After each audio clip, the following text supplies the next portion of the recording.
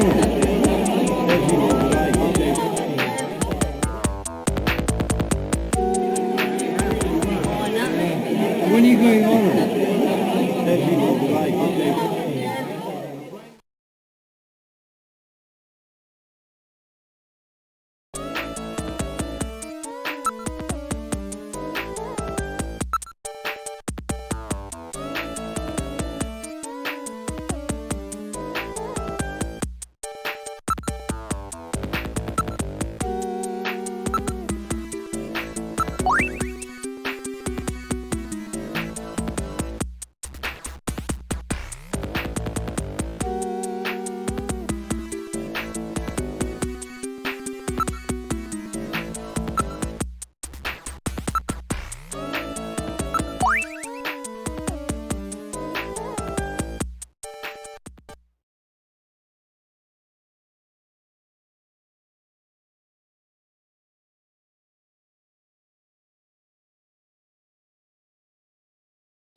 kill him? He has only lost consciousness.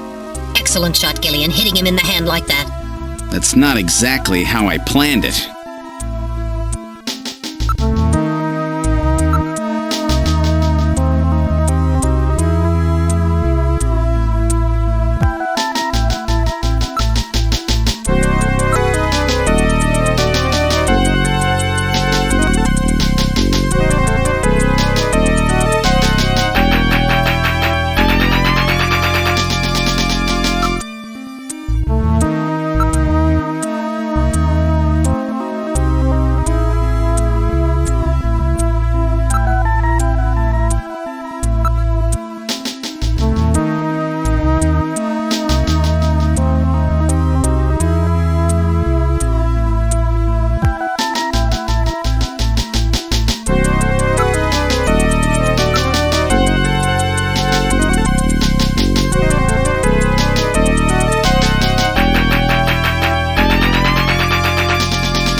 Buddy, time to wake up.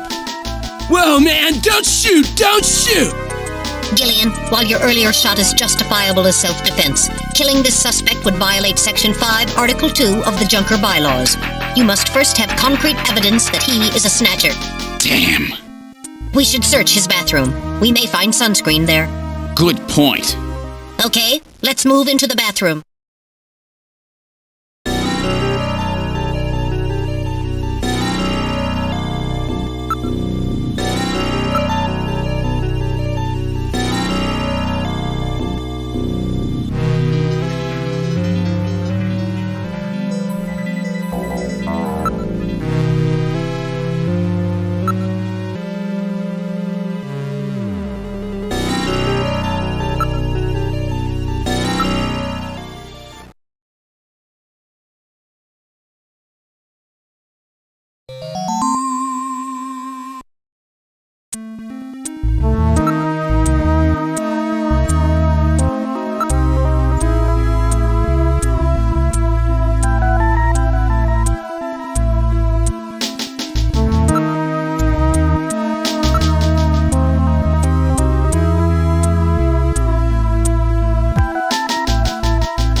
So that about explains everything, doesn't it? Yes, it appears that Ivan was simply trying to conceal the fact that he is a drug user. An air surfer, huh? Plenty of suntan oil. Out there soaking up lots of ultraviolet rays. And tanned quite brown by those rays as well. But he doesn't have so much as a pimple. Not what I'd call your typical artificial skin user. Ivan is apparently not a snatcher. All right, buddy, get up. Hey, I only do liquid sky, dude. Just once in a while. I swear. I don't touch anything else. Don't hurt me, man. Come on. Call me an ambulance, will you? I'm no cop. I'm a junker. I couldn't care less if you're a buyer, a pusher, or what. What I want to know is if you're a snatcher or human. Gillian, Ivan's skin is healthy. There is no way he could be a snatcher and tan like that without developing melanoma. However, HQ has just transmitted us a scanning warrant. Therefore, under the provisions of Section 18 of the Civil Code, Snatchers and the Protection of Citizens' Rights, I will hereby commence a full bioscan of Ivan. Analysis complete. Ivan Rodriguez is a completely normal Homo sapien.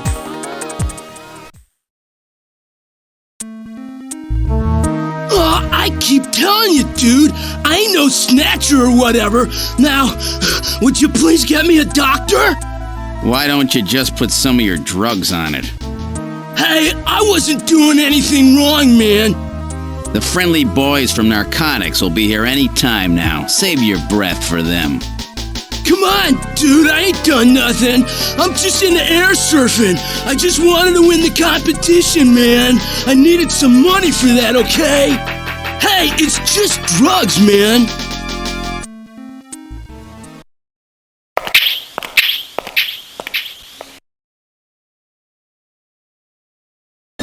Well, Ivan Rodriguez sure wasn't our man. Too bad for him that he happened to look like the snatcher we're after. That leaves Freddy Nielsen.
A junker? All right, just a minute. Gillian, please use extreme caution. Huh? A woman?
This isn't enough to prove that our Freddy Nielsen is a snatcher.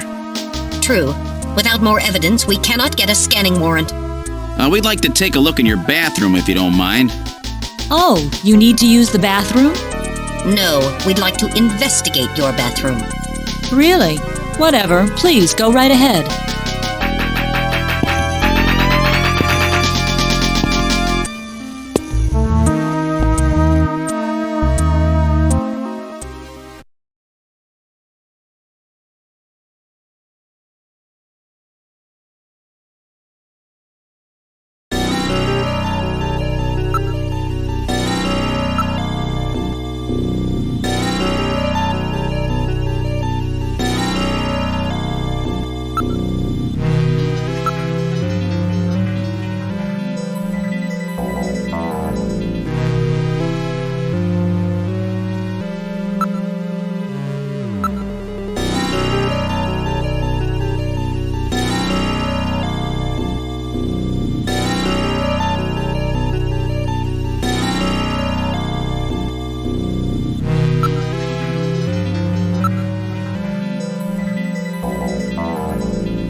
There's no mistake.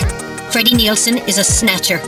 Gillian, with this much evidence, there will be no difficulty getting a scanning warrant. We've got you now, snatcher scum. So, you figured it out, huh? Who's that?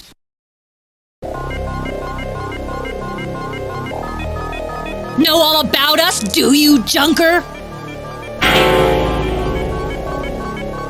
That wound.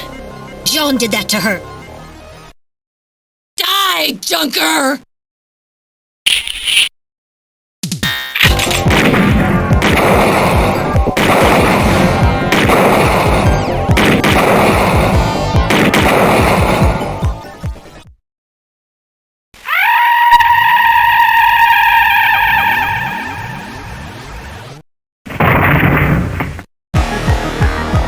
Jeez, those things don't go down easy. So, this is a snatcher, huh? I certainly hope it's dead.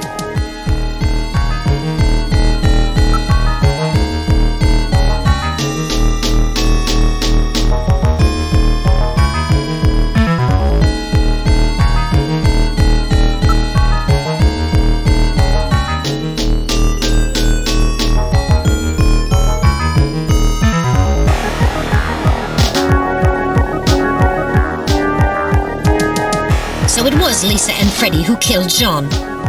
Freddy, that's right. So where's he? We can contact the junk collection team later. Let's get out of this apartment for now.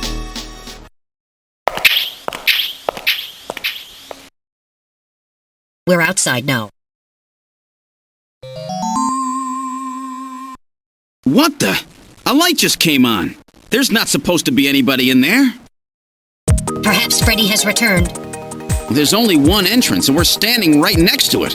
How did he get in there? Shall we investigate?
Open it.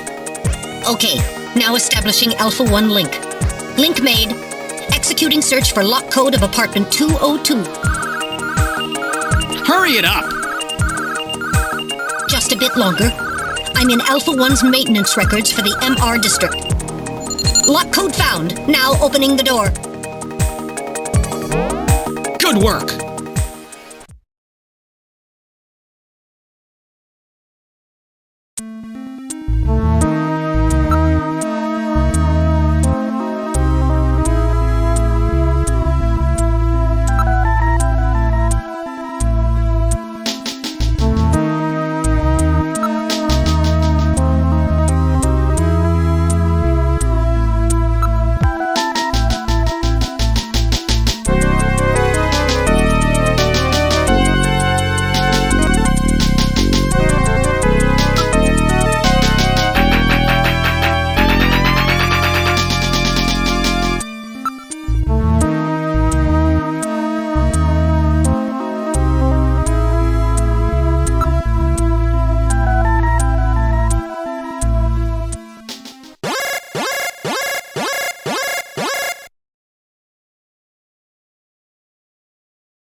Huh? The bathtub is empty. That thing was filled with water just a few minutes ago. I read motion. This room. Damn! Where is he? Gillian, behind you.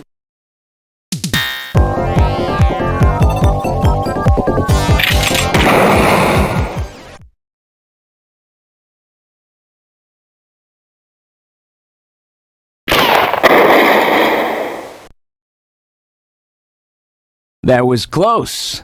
You're lucky I was here to save your skin. Who are you? Me? Random Hajil, bounty hunter. Bounty hunter? Yes, Gillian, a bounty hunter. As the junker profession is so dangerous, their numbers have fallen dramatically over the past few years. As a result, the government decided to put a price on Snatcher's heads in order to encourage private citizens to cooperate in the effort to track them down. Naturally, these bounty hunters must register with the authorities. You said your name's Random, right? What did you do? Follow me here? Yeah, you got it. Investigations aren't my style. You track them down, I take them out. You have the legal obligation to state your bounty hunter registration number. Please do so now, immediately. BH75001 Random Hajil. That's RANDOMHAJILE. BH75001 Random Hajil. That's confirmed. I officially recognize you as a legal bounty hunter. Wow. Gillian, records indicate that he has already disposed of 3 Snatchers just this month. Counting Freddy, that makes 4. 4? I've been at this a lot longer than you have. Just relax, rookie. So, Junker Boy, let me give you a little tip. You might already know, but Snatcher's weak point is their artificial skin. If they sit out in the sun too long, they get cancer. That's why they set up a hospital to treat this little problem of theirs. You find it, you can take them out, roots and all. Where did you get all your information? Wait a sec. You stole it from Gibson, didn't you? That's not really important. But now that Gibson's out of the picture, I need you to get busy. I track him down and you junk him. Is that the idea? Anyhow, it seems Gibson found that hospital. He must have left behind some information about it. What do you mean, seems? Don't you know anything about it? Hey, investigations are your job, right? I owe you one, Random. Yeah, I'll get it out of you later. See ya, Junker Boy. A Snatcher-controlled hospital, eh? There's bound to be more than a few of them in there.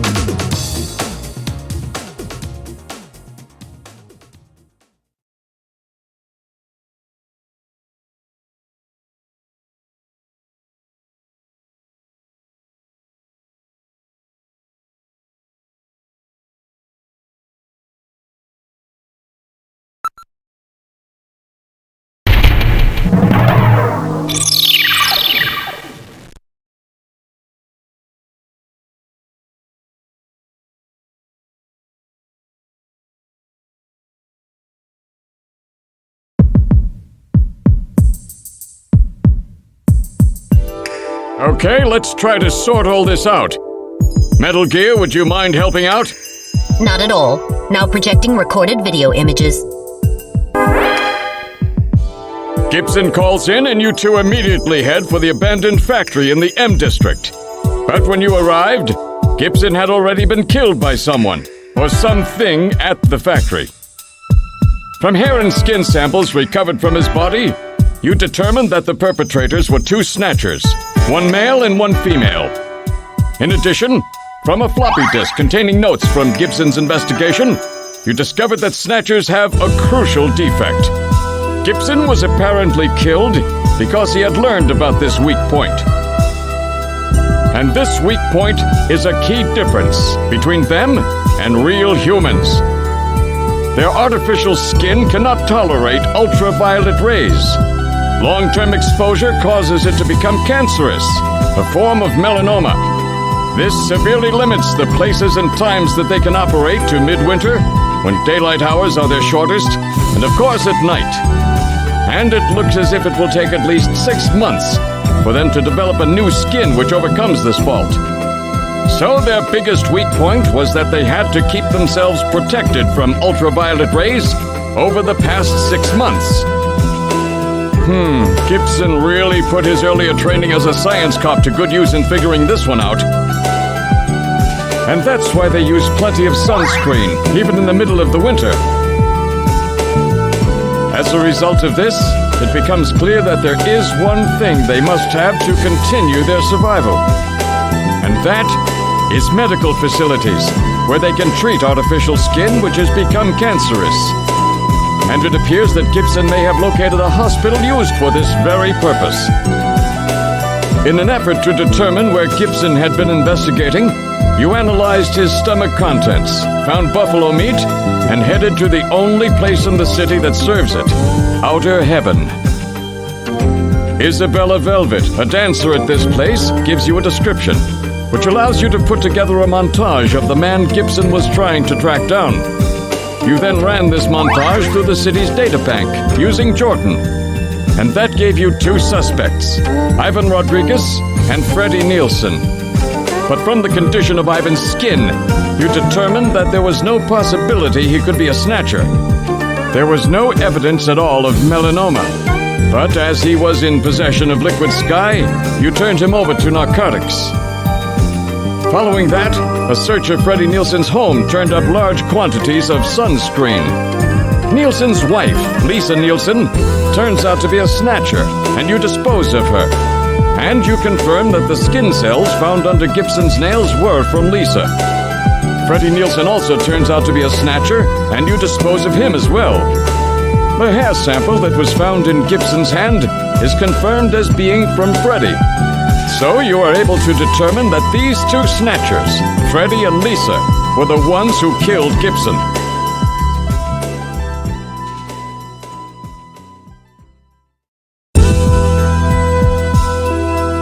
But then we have a problem. The bounty hunter who saved you, Seed, Random Hajil. An investigation uncovers that the information he provided when he filled out his bounty hunter registration was completely false. So, who is this guy? Friend or foe? What about the bank account he was having his bounty deposited into? It was a common account used for paying bounty, and the funds were retransferred from there. We couldn't learn anything from it. Thank you, Metal. And now for the real fun. The hospital that Gibson had tracked down. If we can hit that, we may be able to shut down this Snatch operation of theirs. Or if we can find some kind of patient records there, we may be able to find them quite easily. So, Little John's memory might provide us with an important lead. That's right. If we're lucky, there may be something left that we can work with. Navigators record everything their junkers do, just in case. Just in case, huh? Well, this looks like one of those cases. Harry should have recovered it by now. Go see how he's doing. Seed, I'm counting on you to find this hospital.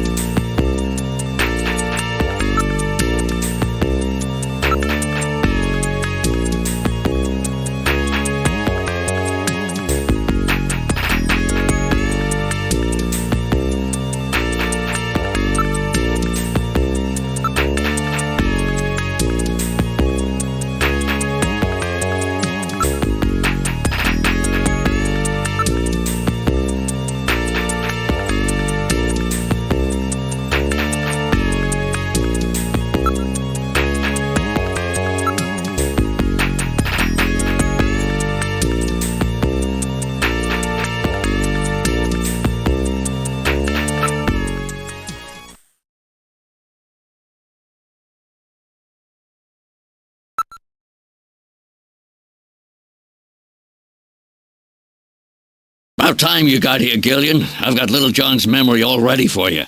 Well, were you able to get anything from it? Just relax. I'll put it on the monitor for you now. I'm afraid it was almost completely destroyed beyond recovery. Those Snatchers, they sure do a thorough job. What do you mean? Wasn't there anything left? Like I said, just relax. I was able to get one video image out of it. I don't have the slightest what this is, but it's definitely got something to do with Jean's investigation. This is it. So, Gillian, do you have any idea what this is? Hospital Oleen? This is almost certainly the Snatcher-controlled hospital that Gibson was looking for. You ought to run the name through Jordan, but if that hospital is not legit, the data won't mean anything. This city is packed with unregistered hospitals. The sign in this picture looks curved. This word Oleen might continue past the edge of the image. I've stored this image. You can view it at any time. Just use the graphic memory command in the Possessions menu.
Bet I surprised you, huh?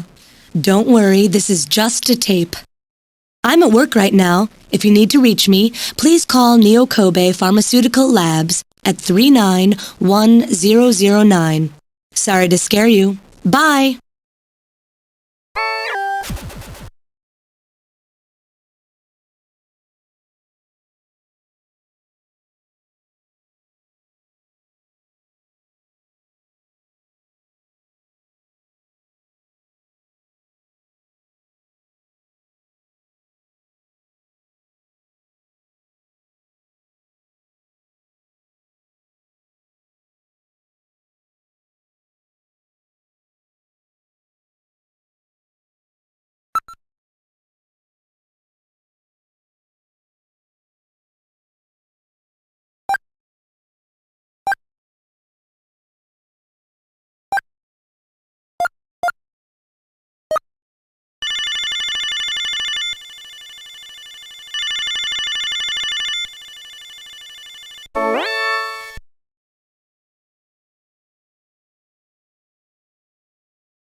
Wait a minute, you're no Santa. How'd you guess? What are you doing in that outfit? What are you talking about? I'm quitting this job. It's too dangerous. Somebody's after me. I'm gonna end up dead, just like Gibson.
Okay? Wait a minute, Napoleon. I'll keep any snatchers off your back. They're after both of us. You better worry about watching your own back. Oh, by the way, here, a little Christmas present for you. What? Tissues? See ya. Merry Christmas. Well, now he's gone. No surprise there. He's got plenty of reason to be scared. Besides, I got the information I needed. There's an advertisement on the back of that pack of tissues. This is an ad for outer heaven. Just how many different jobs does that guy have?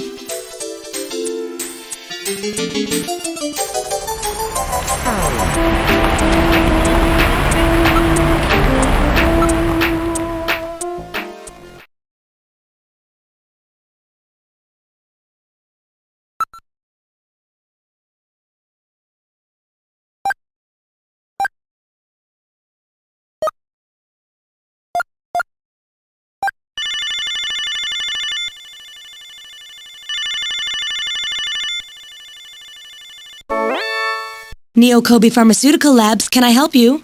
Huh? Oh, it's you, Gillian. What's going on?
Sorry dogs. It is improbable, but this is their skin cancer treatment center.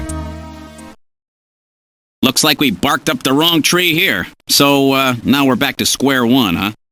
Don't become too discouraged. We still have many leads. Let's head back to the Turbocycle.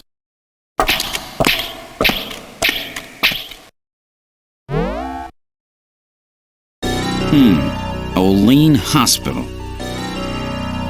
Unfortunately, this wasn't the place. You're right, Metal. Okay, let's go.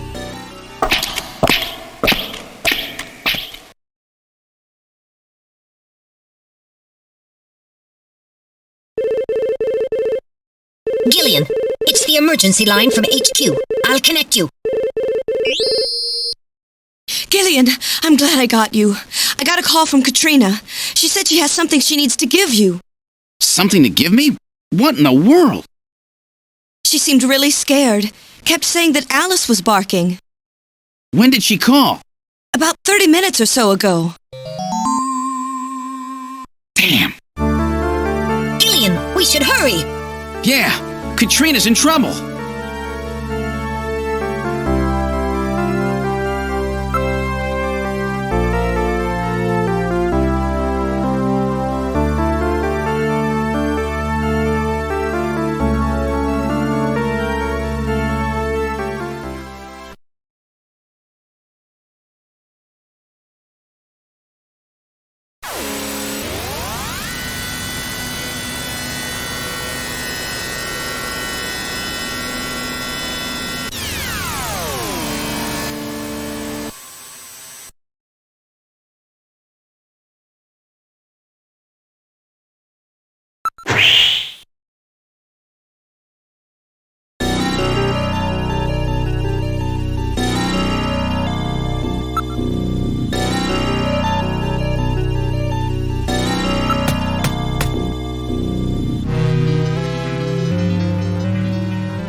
I read motion. Use extreme caution. The signal is coming from outside the window.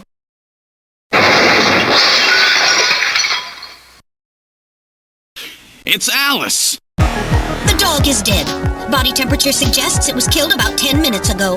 No doubt the work of Snatchers. Scum! No reason to kill the poor animal. Katrina! Where's Katrina? We can leave the cleanup here to the junk crews. We should look for Katrina. Judging from the mess they made here, it looks like they were looking for something. We're quite upset that they couldn't find it. Perhaps that means that Katrina is still safe. That's true. If they had her, there'd be no need to turn the place upside down like this. Perhaps Katrina took whatever they were looking for and fled. I bet you're right, Metal. We've got to find her before they do. Let's get back to the Turbocycle.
Wait a sec. My lights are on. That's weird. I know I shut them off before I left. Be careful. A Snatcher may be in your apartment. Searching the place, maybe? I don't have any evidence up there.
Hear something. This time I can hear it too. I read motion. Something is in there. All right, Metal. Lock the front door. We're not letting anything out of here.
I'll open the blinds by altering the electrical polarity. Are you ready? Okay, go ahead. All right. Now opening the blinds. Whoa! You pervert! Get out of here! I hope you learned your lesson, Gillian.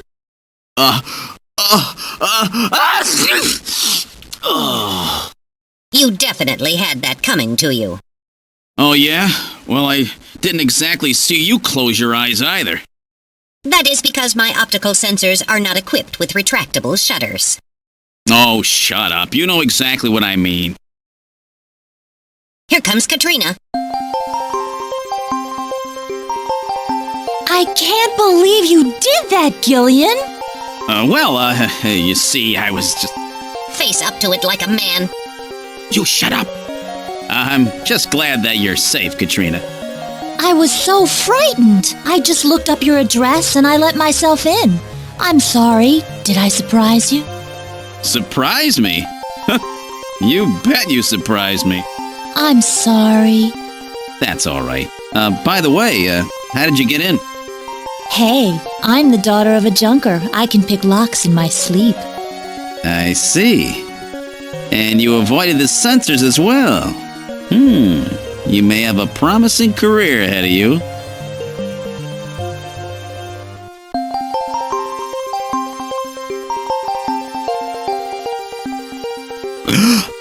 Ooh. Whoa.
the address of that hospital? CX District, PHC 77. The director is Chinese. Name, Chin Shu Oh. Chin Shu Oh. He's probably a snatcher, too. So we finally found their nest. Gillian, please be careful. Don't worry, Katrina. You're safe now. They won't be coming after you. Just to be on the safe side, we will have Kobe police take you into protective custody. Gillian, I'm sorry about the way I reacted in the shower. Maybe if your timing had been a little better, we might have... Don't worry about it, Katrina. I think I needed a cold shower anyway. I'm just so confused. I don't want to lose anybody else. All right, let's go, Metal. We have to pay a visit to Queen's Hospital.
There seems to be a scrap of paper caught between these two drawers. The others are empty.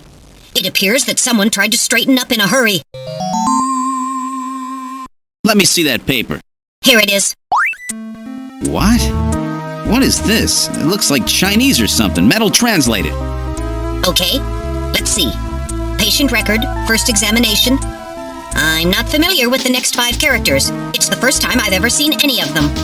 I thought you were supposed to be really good at Chinese. My strongest areas are in chop suey, egg foo young, and wontons. Rare Chinese characters. Or maybe some kind of code? At any rate, this is definitely part of someone's chart. If we can figure out these characters, we may be able to uncover another Snatcher. What do you suppose happened to the other records? Looks like someone cleaned them out of here. Maybe they knew we were coming. Somehow I get the feeling that the Snatchers know what we're up to. I'll store the fragment of the file.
The number you have reached is not in service at this time. Please check the number and dial again. This is a recording. JT&T Neo Kobe.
Have a seat, Gillian.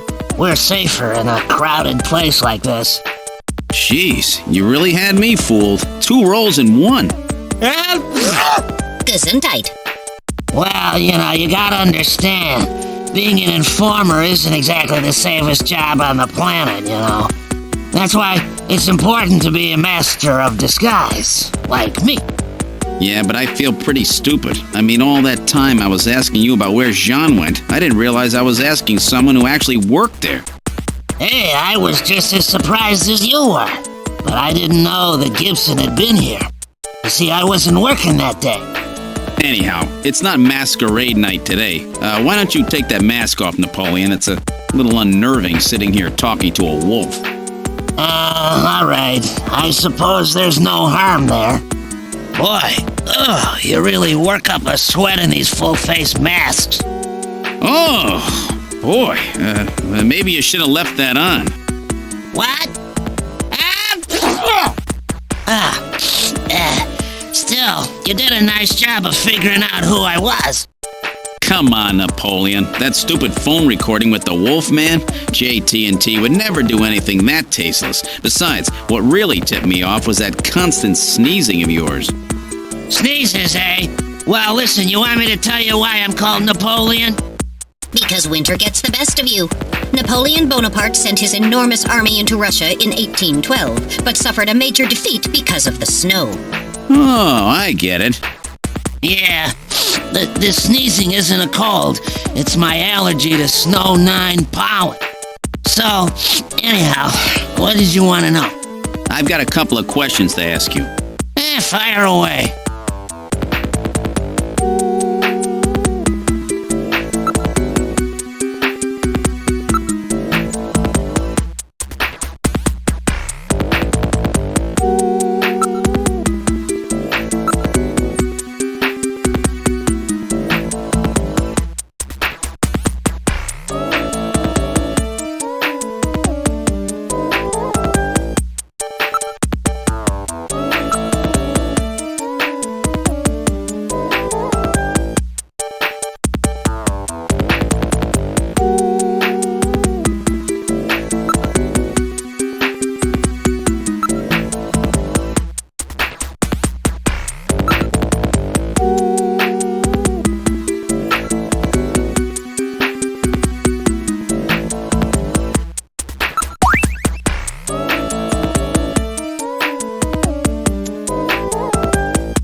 So that's it. Benson. Beryllium is Be, nitrogen is N, sulfur is S, and oxygen is O. And another N makes Benson. The name Benson was encoded on this file. Benson. I sure hope it is not referring to the chief, Benson Cunningham. Or to our friendly engineer, Mr. Harry Benson.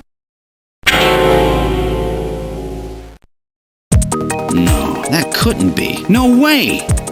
But the possibility, though remote, does exist. Metal, I want you to cut off all your data transmissions to headquarters now. Understood.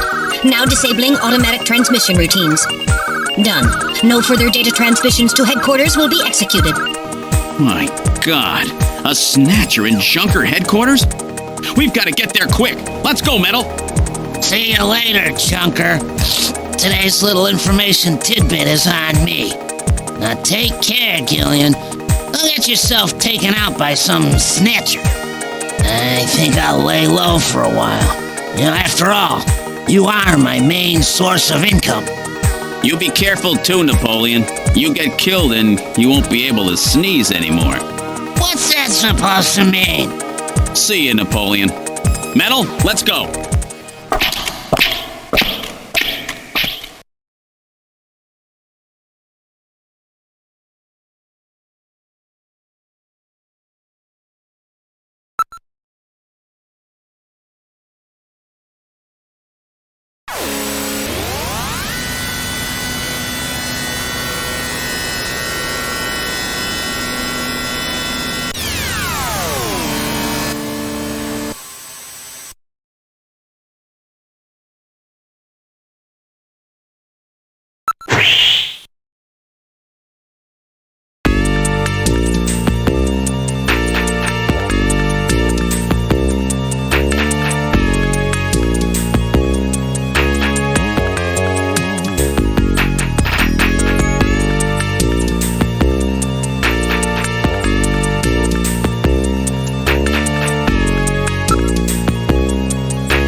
Gillian, it's me, Jamie. Listen carefully.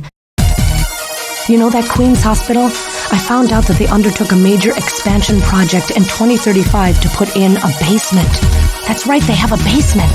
Basement construction is really unusual here in Neo Kobe. That's why there are still records of it. But there's more. The director of that hospital, Chin Chu Ho, has had his license suspended in the past for performing eugenics experiments at an illicit underground facility. Are you telling me Queens has underground treatment facilities? That has to be it, Gillian. Chin Chu Ho is performing skin operations on Snatchers underground. And that means that Chin himself is also probably a Snatcher. Or rather, the real Chin, the original Chin, was snatched. So, that entire ground-level complex is just a front for the underground facilities. And if we hit that hospital, we can ruin the Snatcher's plans. Well, this is it, Metal. We're heading right into the enemy's headquarters this time. Gillian? Yeah? This sounds really dangerous. I just wanted you to know I want you to come home safe. Jamie. The reason I left you is because I thought you were pushing yourself too hard, being self-destructive. And it seemed like the wedding ring you were wearing when they found us had become a tremendous burden on you. I didn't want that to be the only reason we stayed together. Oh, Jamie, I never felt that way at all. I'll be waiting for you. We may not have our memories, but you are the only one I've ever shared any time with. Be careful, Gillian. Jamie. Are you all right, Gillian? Yeah. All right, Metal, let's go. We have to pay a visit to Queen's Hospital. Her Majesty is waiting.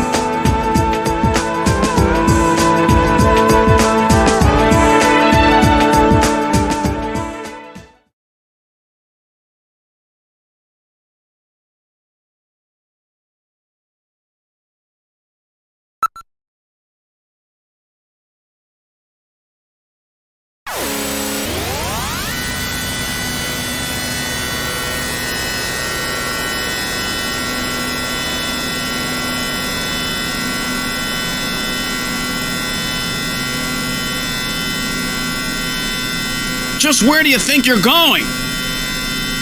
This is most unusual. The Turbocycle seems to be out of control. Switch over to manual. I'll take over. Understood. I've switched to manual control. Well, how is it? What the? We've got no brakes! Metal, check the brake system out. Pronto!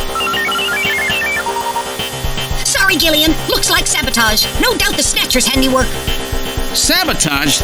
But the only one who could work on the Turbocycle? Worry about that later. Gillian, we've got to do something quickly.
With you here on the big 90.7. Looks like we're gonna have a bright...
punching buttons.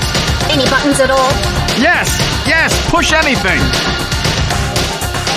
Gillian, this doesn't seem to be doing any good. Damn, I was sure that would work. Gillian, the road makes a sharp right turn just 1,500 meters ahead. At this speed, we'll never make it. Gillian! Gillian! Hey, Gillian! Huh? Over here! What's that? Gillian, over here! Random! Gillian, you gotta jump over to my bike! Hurry!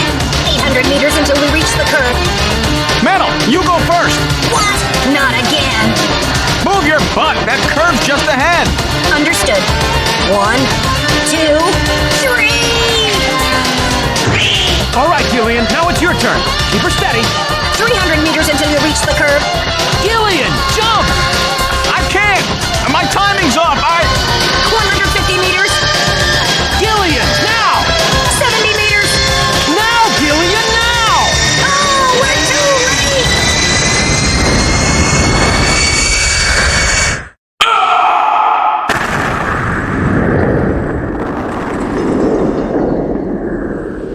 Gillian! I guess he didn't make it. Don't bury me so fast. I'm right here. Don't you even know how to ride a motorcycle? Gillian, it's not much farther to Queen's Hospital, and you could probably use the exercise anyway. Why don't we just continue the rest of the way like this?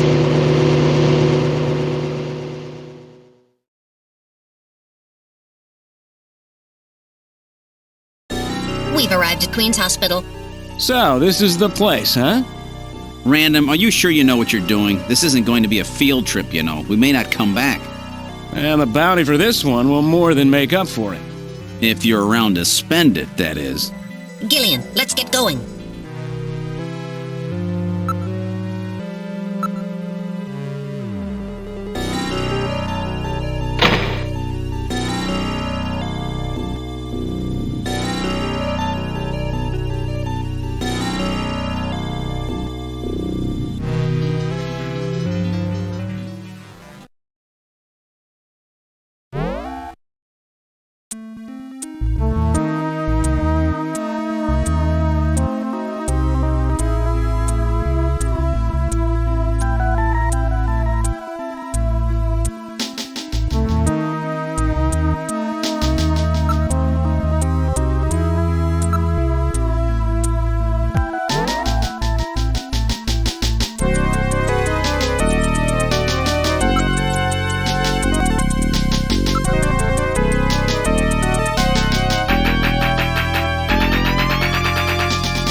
Apparently leads down to a lower level.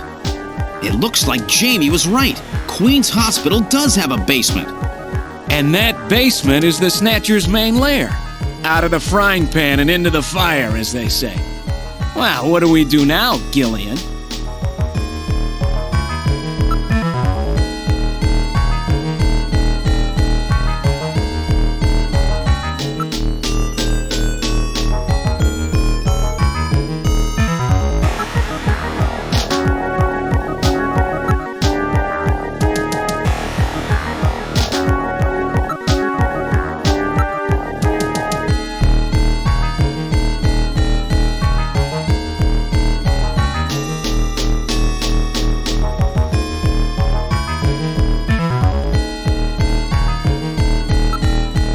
Very narrow stairway. We'll have to go down single file.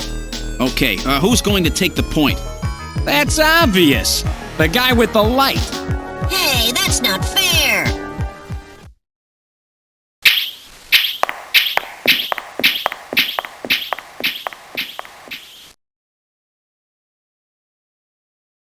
Well, well, what do we have here? It's the hospital corridor. It's the same hallway, but not the one that's on the first floor. So what does that mean? An entire floor of Queen's Hospital has been duplicated underground. So the same floor is both upstairs and downstairs, sort of like parallel worlds. So that desolate setup upstairs is all just a smokescreen. They're making it look like the place is closed down, but in reality, they're keeping themselves quite busy. Gillian, that means we're already right in the middle of their headquarters. Please use extreme caution.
get it? The Snatcher's functions have been terminated.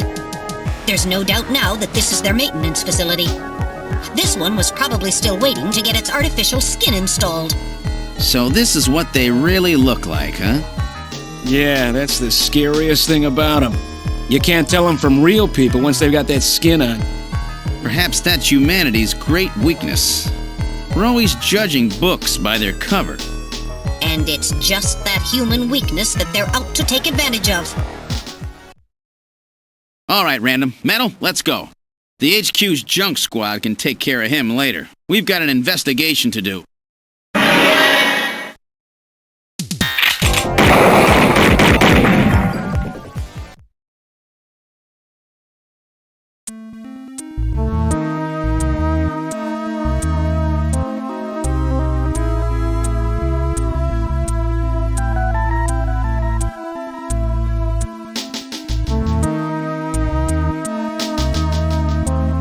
Impressive! Looks like I misjudged you, Junker.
Let's try pushing both buttons simultaneously. The two buttons are on opposite panels, so there's no way one person can push them both alone. But if two of us work together, it might do it. That's it, Gillian. It makes perfect sense. It's the same system they used to use in nuclear missile silos in the late 20th century. Eliminates the risk of one man going nuts and acting alone. Well, it's hard to be sure, but let's give it a try anyway. I've got button 1. Random, you push number 2. You ready? On 3. 1, 2, 3. Come on! You did it! Door number 3 opened. With safety measures like that, they must have had a good reason for wanting to keep it closed.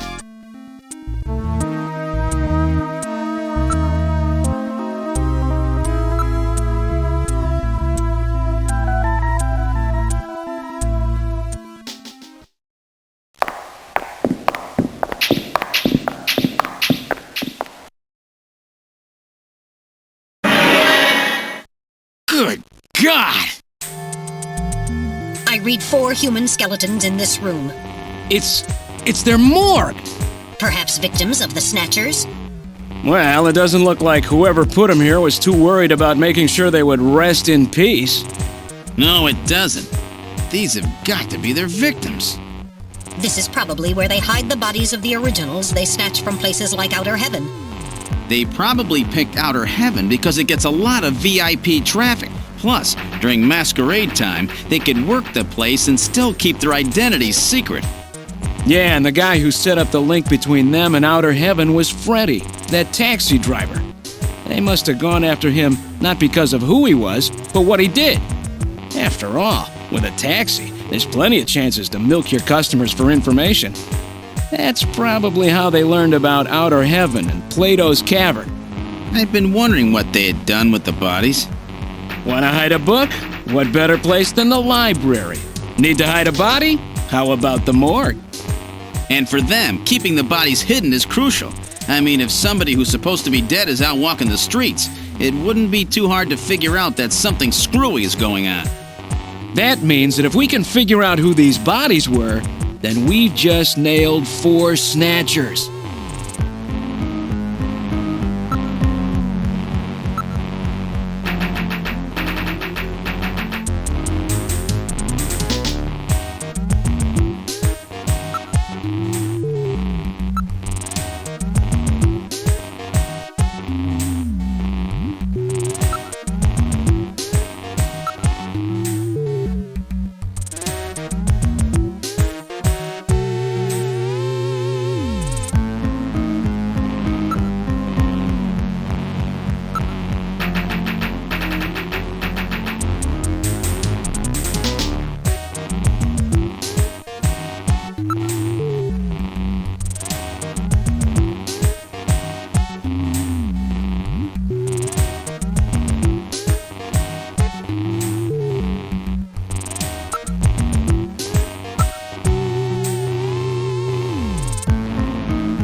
Now performing simulated reconstruction of the head and facial features of each of the 4 victims. Commencing with victim number 1. Now performing craniometric analysis. X-ray and sagittal X-ray, magnetic resonance imaging, and positron CT data gathered. Complete cranial data now being compiled. Craniometric analysis complete. Now commencing reconstruction. First, victim's age. Estimate based on 1. Presence or absence of cranial fontanelles and chroma of epicranial sutures. 2. Area of facial region and cranium. 3. Height of upper and lower jaw and development of alveolar part. And 4. Location of cranial center of gravity. Next, victim's sex. Estimate based on 1. Overall size of cranium. 2. Parietal bone angle. And 3. Development of splachnocranium. Lastly, victim's race. Estimate based on 1. Overall cranial configuration. 2. Volume of intercranial cavity. And 3. Mass of the skull. Now commencing soft feature reconstruction based on averaged results of above analysis. Reconstructing. Initial phase completed. Margin of error on estimate of victim's race 10% based on use of averaged values. Now adding postulated hair and eye features. Reconstruction of head of first victim completed. It's Freddy Nielsen. Moving on to second victim. Now commencing reconstruction of features of victim number 2. Now starting craniometric analysis. Complete cranial data now being compiled using the same techniques as the previous reconstruction. Craniometric analysis complete. Now commencing reconstruction using the same techniques as the previous reconstruction. Reconstructing. Initial phase completed. Margin of error on estimate of victim's race 10% based on use of averaged values. Now adding postulated hair and eye features. Reconstruction of head of second victim completed. That's Lisa Nielsen. Moving on to third victim. Now commencing reconstruction of features of victim number 3. Now starting craniometric analysis. Complete cranial data now being compiled using the same techniques as the previous reconstruction. Craniometric analysis complete. Now commencing reconstruction using the same techniques as the previous reconstruction. Reconstructing. Initial phase completed. Margin of error on estimate of victim's race 10% based on use of averaged values. Now adding postulated hair and eye features. Reconstruction of head of third victim completed. Who in the world is that? That's the director of Queen's Hospital, Shin Fui, what's his face, Shin Shu O Gillian. Moving on to last victim. Now commencing reconstruction of features of victim number 4. This one's the most recent. It's still decomposing. Now starting craniometric analysis. Complete cranial data now being compiled using the same techniques as the previous reconstruction. Craniometric analysis complete. Now commencing reconstruction using the same techniques as the previous reconstruction. Reconstructing. Initial phase completed. Margin of error on estimate of victim's race 10% based on use of averaged values. Now adding postulated hair and eye features. Reconstruction of head of final victim completed.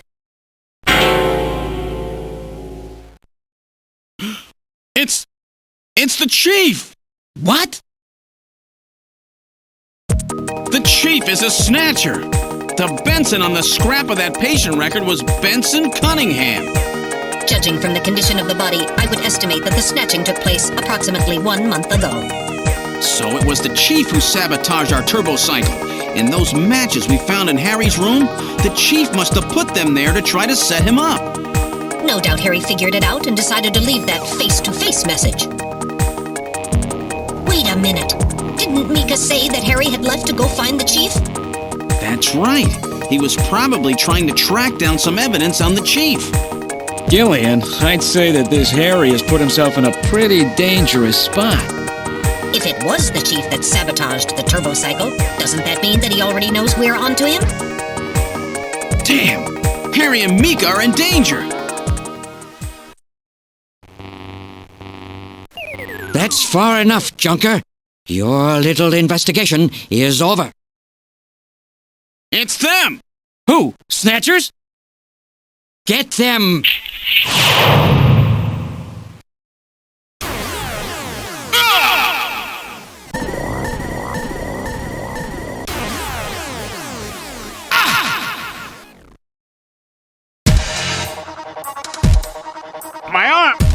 can't reach my blaster. I'm hit in the leg. Is that the best you can do, Junker? Who's there? Jin Shuo, you scum! It seems you still have some fight left in you. You two are finished, but our plans move forward. We are now entering Phase 2. And when we do, not only this city, but the entire world will be ours to command. Phase 2? What are you talking about?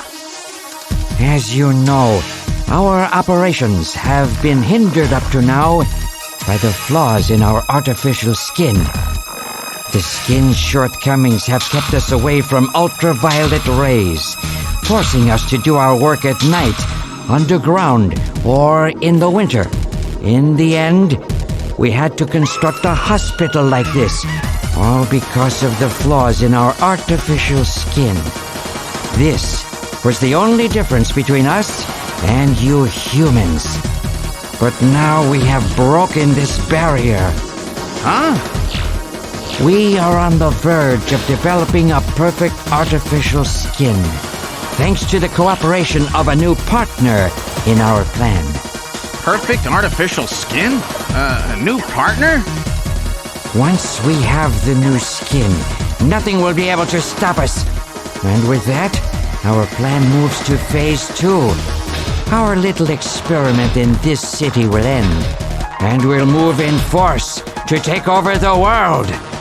Don't be so sure. You won't get out of the city that easy.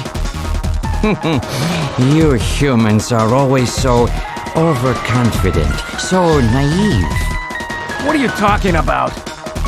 I'm sure you're aware that the Kyoto Summit, being held to decide how to handle the Snatcher problem, opens tomorrow. Metal, is that right? Yes. Countries around the world are concerned about the Snatcher problem. It will be one of the main topics discussed at this year's summit. That's right. Tomorrow, we attack the summit. You must be crazy. The security there will be incredible. You won't even get close. Must I explain everything to you, Junker? Aren't you even aware that a fellow Junker will be giving a special presentation at the summit? The Chief! Cunningham! So that's why you snatched him. We've known that your chief would be speaking at the summit for over 3 months now.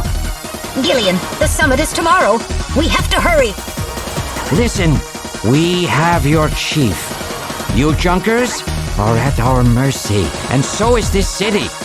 And tomorrow, we move on the world. Nothing can stop us now. We will finally achieve our long-awaited goal of global domination. Who is this we you keep talking about? We are an evolved life form, given life in the depths of the Kremlin by our creator, Modnar. We are a new race. Modnar? Modnar? The Kremlin? Those names are familiar, but... Our goal is to snatch all of the world's leaders, and then achieve total control of human thought and worldwide racial unification. You're insane. Humanity won't be so easily dominated. You underestimate the strength of the human spirit. I think not. In the same way as the Nazis, our strategy begins with the overpowering of the spirit of the people. We will strike at you humans' weakest point, the most primitive part of your psychological makeup, your suspiciousness and fear. By provoking suspicion and mistrust throughout the populace, we will destroy that fragile fabric which holds your society together, that of trust. Fear is you humans' weak point. It is the primitive part of your brains that binds you forever to your animal ancestors and makes you vulnerable. By stimulating that part of your atavistic instincts, our plan can succeed magnificently. Gillian, at this rate they'll kill us all. You've got to get out alive. You're a junker. Just what have you have in mind? I've got a big fireworks show ready for him. Better that than get snatched. What? You're gonna blow yourself up? No, we're better off fighting together. Hey, it won't work. I'm hit in the thigh. Ow, oh, damn. A bounty hunter can't do anything with a leg wound like this. I might as well have been shot in the head. There must be some way out of here. Hey, I wasn't doing this job just for fun. I stayed ready for situations like this. I've always been prepared to go out with a bang. It's December. A little late for fireworks. So it'll be an off-season show. No, I can't let you. My belt's packed with TNT-PX. You know, that really strong stuff they use in the mines on Mars. One push, and this whole hospital will go. No trouble at all. No time to sit around thinking, Junker boy. Go! What are you doing? Get your butt moving, you fool! Get out through this air shaft. I've got a powerful strobe on me. Its flash will screw up their sensors long enough for you to get out. Now you with me? Fireworks are better from a distance anyway, Gillian. Are you two finished chatting? Then I think it's time for you to die. We're quite busy, you know. You ready? When I give the signal, break into the air shaft and run, and don't forget your blaster. Metal, stay with me. Yes, sir. Random. Gillian. Doesn't look like I'm gonna have a chance to call in that debt you owe me. Don't worry. I'll pay it back to the Snatchers with interest. All right, go! Run, Gillian!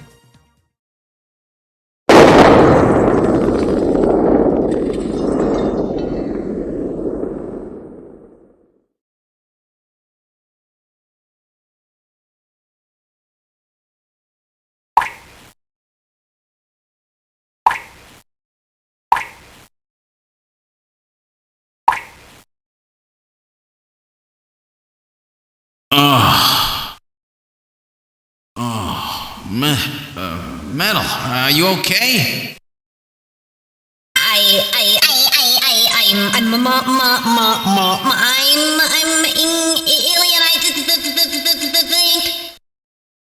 Metal, something broken? Okay, but it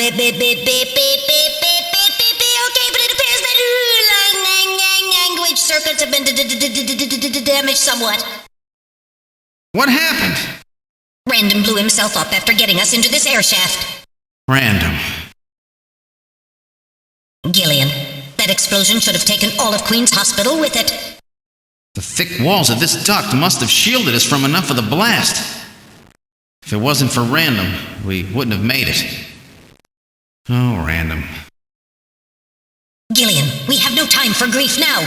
We must get back to Junker headquarters as quickly as possible. Harry and Mika are in danger. You're right, and I have to keep my promise to Random. But first, we have to figure out how to get out of here. I can't see a thing. What should we do?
What in the world?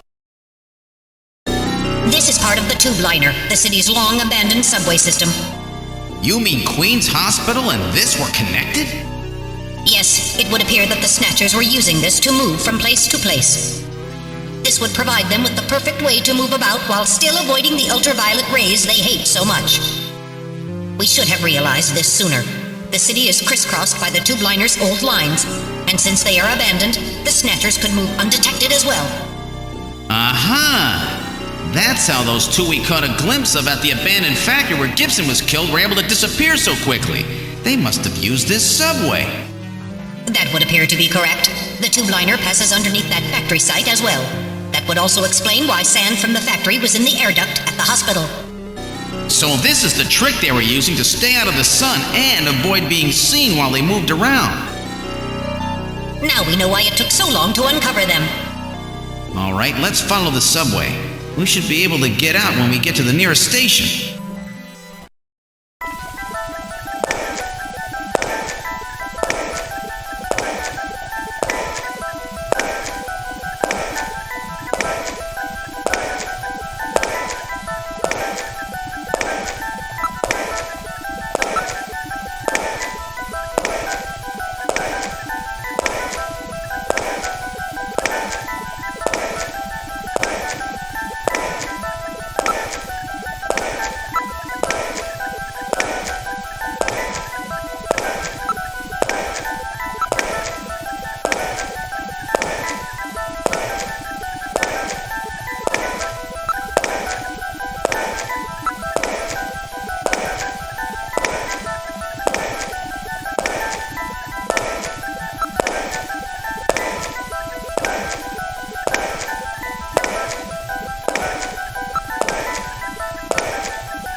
Look, metal, light! Yes, but this doesn't look like a station. There's a ladder! Where do you suppose it leads, Gillian? I don't have the slightest, but let's climb it and see. All right, now climbing the ladder. We seem to have emerged into an odd place. Wait, this room! It's Freddy Nielsen's bathroom. He was using this shaft from the bathtub to get down into the subway. So that's how he did that. Ah, yes. As I recall, after you disposed of Lisa, he somehow entered the apartment without using the regular entrance. Which he accomplished by using this secret passage into his bathtub. The bathtub must be of a double construction. The bottom is actually a lid. When they wanted to hide the passage, all they needed to do was fill the tub. And to get in and out, they would just drain the water into another tank. Jeez, double-bottom bathtubs, abandoned subways? Snatchers really go out of their way to stay out of the sun. Okay, Gillian, let's head outside.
Is he dead?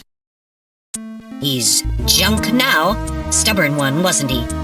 Jeez. He made it through that explosion and was waiting for us out here. If those things ever get control of the city, there's no way we'll ever get it back. We've got to stop them before that. And to do that, we have to prevent the chief from getting to the Kyoto summit. I know. And I have to pay back my debt to Random. Let's use this taxi to get back to Junker headquarters. I planned on it. I just hope Mika and Harry are safe.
All right, I'm going to open it, but please use extreme caution.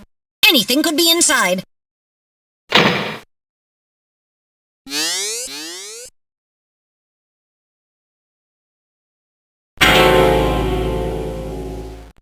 Mika! Mika, are you all right? Metal, how is she? Her pulse is normal. The only external injuries are to her forehead, and they are not serious. There's been no significant blood loss. Mika, come on, snap out of it. It's me, Gillian. Gillian? Gillian! Mika, what happened? Gillian, the chief. The chief is a Snatcher. So he's finally shown his true colors. Harry's... What's happened to Harry? Harry put me in the pod and sealed the main door. He locked the Snatcher in. That was smart. Not even a Snatcher can get through this shield. So where's Harry? He said keep the door sealed no matter what happens in there. And then he went in. Gillian, please help him.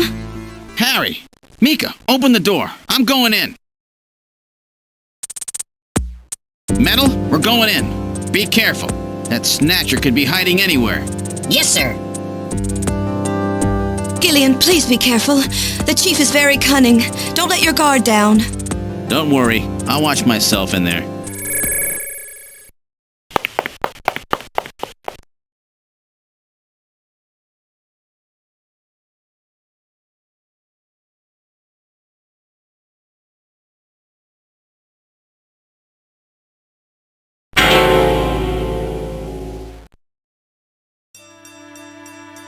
Harry! Oh, Gillian, is that you? I'm getting old. Just look at me. What happened? I saw the chief messing with your turbocycle, and that weird picture in his office. Metal, how is he? Metal! I do not wish to say. Really? That bad, huh? Gillian, when I confronted him about what I saw, he showed me what he really was. I was barely able to even scratch him. That's enough, Harry. I understand. Metal, is there anything we can do for him? Gillian, I'm sorry. Harry, you'll be okay. It doesn't look like you're hurting too bad. This'll work out perfect. You always were working too hard anyway. Why don't you take a nice long vacation somewhere and rest up? Yeah, sure. Nice try, Gillian, but it's my body. I know I ain't gonna make it.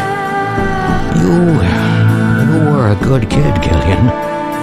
Harry! I don't know how to say this right, but I've always had a special feeling about you. I've always had trouble talking to people since I was little, like my father. What I can remember of him. Pulse and blood pressure falling. Harry, hang in there. You and I were gonna go out and tie one on, remember? Yeah, that's not a bad idea. You, me, and Jean, the three of us. But John is... Metal, quiet! Gillian, I've lived my life alone. I didn't know my parents or family. Always so stubborn, glued to my research. I never really trusted anybody. That was a mistake. Blood pressure continuing to fall. Harry? After Jean died, I felt it. Human warmth, companionship. I know what you mean. Gillian, I just wanted to get along with everybody. I don't need no Nobel Prize. For 50 years I've been searching, trying to find something I lost. Looks like I'll never find it now. Gillian, he's about... Looks like I've been talking too much. It's up to you now, Gillian. I'm finished. You won't forget this, old grouch, will you? Harry! Gillian, you've got to believe in yourself. You're the last junker. Harry!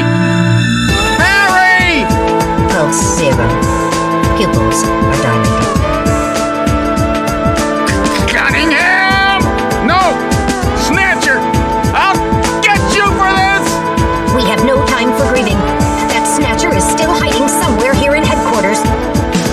Metal, listen to me. If that Snatcher gets me, you've got to take Mika and run. Then you've got to blow up Junker headquarters. Blow it sky high! You understand me? Yes, sir. I just hope it doesn't come to that. So, where should we start our search?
Control system has been destroyed. Distance to motion readings increasing. Is he trying to run? Motion readings have vanished. You got past me this time, Snatcher. Headquarters emergency lighting has been activated. Can we find him again? We should go after him immediately. We'll find him. We know he's somewhere inside headquarters. The Snatcher has been wounded. We should look for traces of blood.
The main door has been opened.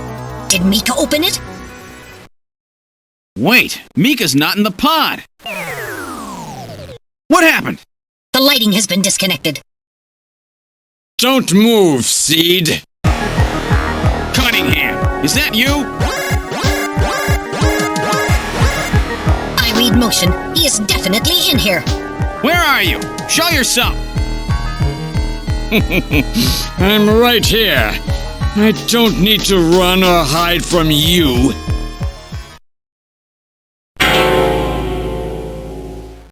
Mika! No, Gillian, don't move. It's a trap. A hostage? You cowardly scum! Mika, why did you open the entrance? I don't know. I was really scared. I mean, the emergency light's coming on so suddenly. Seed, go ahead and shoot. But you'd better be a pretty good shot, or this kid goes home in a bag. Shoot, Gillian. Kill this thing. Don't worry about me. Mika! What are you going to do? I have you now, Junker.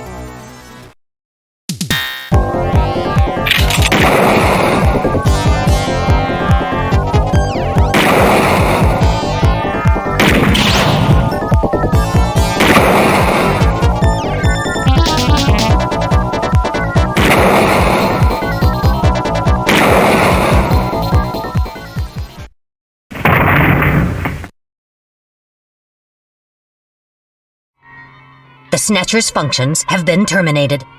Mika, are you all right? Yes. Yes, I think so. Thank you. Harry? I got him. Random? Sorry it took so long, but this ought to make us even. Junker?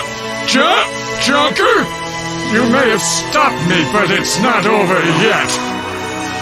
Gillian, this is just residual energy feedback. Its power levels are dropping rapidly. Cream's hospital was nothing more than a maintenance facility. We have comrades operating throughout the city, more than you can imagine.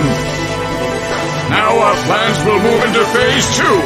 For that we will enlist the help of Professor Lorraine. Your existence is meaningless as long as you don't get your memory back. Good luck, Junker. My memory? Comrades? Professor Lorraine? Harry! Why? Please tell me. Why do so many good people have to die? Mika! This is all wrong. Mika, don't worry. I won't let anybody else die. I've made a promise to Harry and Random. But the city is still full of Snatchers. This fight is just beginning.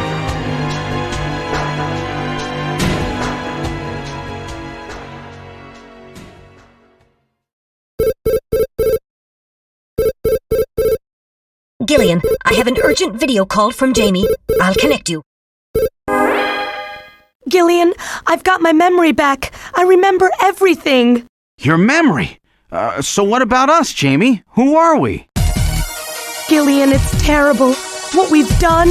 Jamie, what's wrong? I can't tell you something like this over the video phone. I would have been better off never remembering. Okay, Jamie, calm down. I'll head out right now. Where are you? Is it snowing? I'm sorry, Gillian. I can't tell you. They've taken our boy hostage. Our boy? Who? Professor Modner is here too. Jamie, what are you talking about? I'm so sorry. Snatcher! Gillian! We have Professor Lorraine. We only require her cooperation for a short period here at the Kremlin. So for now, I suggest you avoid doing anything foolish, Professor Seed.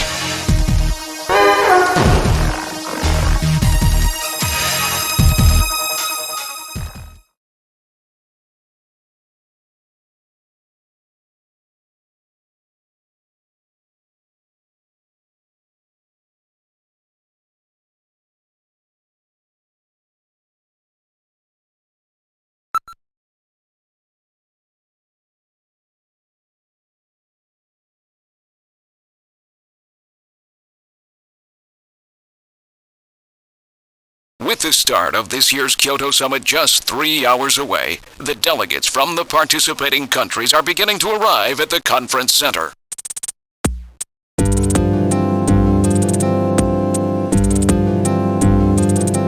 major poll of domestic and international opinion, carried out just last week, shows that the vast majority of respondents favor a complete quarantine of Neo Kobe as a means to combat the risk of the Snatcher menace. Now that the Chief's death has been confirmed, it won't be long before they strip us of our Junker authorization. They will be deciding how to handle Neo Kobe at the summit in just 3 hours. There are rumors that they're going to use nukes on the city to make sure the Snatchers are wiped out. That's ridiculous. Come on, this is the 21st century. That may not be as improbable as it seems. The world's leaders are extremely concerned about the Snatcher problem. The Chief was going to calm this hysteria in his speech at the summit, but that'll never happen now. 3 months ago, government pressure on Junker operations increased dramatically. Gillian's transfer here was really our last chance. Our own chief was snatched. It's not too surprising they don't want to trust us anymore. I've heard that the Army and FBI are going to take over operations now. That's correct. That too will be officially decided in 3 hours' time. 3 hours, eh? Is there any way we can find their hideout in that time? If we don't, we and everybody else in this city are finished. As far as they're concerned, we're just like a cancerous tumor that has to be cut out. We have to hit the Snatchers' headquarters before then. Gillian, can you do it? If we only knew where it was, I should be able to manage something. Hitting their outposts like Queen's Hospital won't do any good. We have to find their main nerve center. What about the memory of that Snatcher who was impersonating the chief? Just like the others, it was completely blanked. It's a form of self-destruct mechanism that they use. Wait a minute. Metal, what about tracing that videophone call from Jamie? It was no good. The call didn't last long enough. Still, it definitely did come from within the city. Damn. Where are they hiding? Gillian, can't you remember anything at all? Didn't Jamie say something that implied you were somehow connected to the Snatchers? Nothing. I can't remember a damn thing. Metal, I want you to tell me everything you know about me. Why was I sent to Junker headquarters? Where did I come from? Gillian. Metal, the chief's dead. Tell me everything you know about me. Well, you see... Metal! All right. With the chief gone, you are the highest-ranking officer here. You knew all along? Of course. Where were we rescued from? 3 years ago, you and Jamie were taken into protective custody in the Siberian Neutral Zone by the 17th Siberian Investigative Force. More precisely, you were discovered in cryogenic sleep pods in an underground bunker near Moscow. Cryogenic sleep pods? You mean they were frozen? This is a photograph of the bunker. There is no record of when you were placed there. In addition, the third pod was empty at the time you were discovered. There were 3 pods? You were revived and taken into custody by the Army. Apparently, as a result of the extended sleep, both of you suffered from complete amnesia. However, another theory suggests your memories may have been intentionally erased. This is the only piece of evidence found at the site. That's Harry's picture, from when he was a kid. That's correct. Harry is Gillian and Jamie's son. It's been confirmed by DNA tests. Harry? Harry was my son? Using the information gained from the photo, it was established that you are Gillian Seed and your wife, Jamie Lorraine. Both of you are American citizens, born in the late 1960s. The 1960s? In addition, both of you vanished without a trace in 1989. There is no other information available about you after that. 1989? Yes, you come from a world that's been gone for 50 years. But what does that have to do with the Snatchers? When the 17th Special Investigative Force was bringing the two of you out, there was an accident. Though the two of you were all right, most of the 17th was killed. One of them was a Snatcher. Of course, before their departure, they all underwent thorough examinations. So, if one of them was snatched... It had to be somewhere in Siberia, right? That's correct. and in order to attempt to determine the origin of the Snatcher, as well as your true identities, you were assigned to Junker headquarters. The hope was that exposure to the Snatchers would help you regain your memories. Moscow? 50 years ago? Almost everyone who was in Moscow at the time was killed in the catastrophe. So Gillian and Jamie are the only living witnesses? Harry was my son. Did he know? No, it was highly classified information. He was never told. I was never able to do anything for him. Wait a minute, Gillian. Didn't Jamie say something about taking a boy hostage? That's right. They must know about Harry and are using him to threaten her. We have to find their headquarters quickly. We've only got 3 hours. Gillian, let's think this all through again. We may get some kind of a hint out of it. You're right. There may be some clue in the way they're operating. All right, let's go over what we know about them.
In other words, this homing instinct thing of theirs has led them to set up their headquarters in some place that reminds them of home, or their creator. What part of this city is like Moscow? Moscow's really cold, right? They get a lot of snow, don't they? Snow? No snow has been recorded in Neo-Kobe in several years. Well, then that's not it. Wait, what about that pollen? That crystal bioengineered stuff, Snow 9? Now that you mention it, wasn't it snowing on Jamie's videophone call? That's right. Their hideout has to be somewhere close to the Ina River. The Ina River flows for miles around here, Gillian. We could never search it all in time. Gillian, let's look at a map of the areas investigated so far. This is an enlarged view of the southwest portion of the city around the Ina River. This blue area is that in which Snow 9 is present. Now I'll superimpose a chart of the abandoned tube liner tunnels. From this we can establish those areas with Snow 9, which are accessible by subway tunnel. Damn. Nice try, but it's still too large. We could never cover it in 3 hours. Don't give up so fast, Gillian. What about that image of home thing we were talking about? Maybe there's some kind of geographic similarity. Maybe the same view can be seen or something. I'll display a map of Moscow alongside. What's this? Look! The rivers are exactly the same shape! This is the Moscow River over here. It looks like we're on the right track, Metal. Show us the location that Jamie and I were picked up from. All right. Right here. Metal, before the catastrophe, what was at this location? The headquarters for the entire Soviet Union, the Kremlin. The Kremlin? That Snatcher said something about taking Jamie to their Kremlin. Metal, what spot in Neo-Kobe would match up with the location of Moscow's Kremlin? Calculating. This is the spot. It's presently occupied by an old church. It's rather large, but reports indicate it's been abandoned for nearly 20 years. And it's right in the middle of the Snow 9 and subway area. That's it! That's their headquarters, their new Kremlin. Gillian, let's go! Wait, Gillian. I want to go with you. Sorry, Mika. Hey, I'm a junker too, you know. I know, and you're a great one at that. So take me with you then. You head to the summit to warn the delegates. They haven't given up, you know. The summit's in Kyoto. I'm not going to be the only one to run. You've got to convince them not to use nukes on Neo-Kobe. We found their hideout. There's no need now to sink the whole island. Yes, but... It's a tough job. Can you do it? Okay, Gillian. I'll do what I can. Thanks. Thank you, Mika. Don't say it, okay? Let's go, Gillian. Gillian? Yes? What's wrong? How about dinner sometime? Dinner? Yeah, you know, dinner. Mika. Not interested. I thought it would be nice, you know, to kick back, relax. It's Christmas after all. Christmas, huh? I'll be back by then. Gillian, we have to hurry. That's a promise, right? I heard you. Yeah, okay. But I gotta go to church first. I'll see you soon then. Okay, Metal, let's go.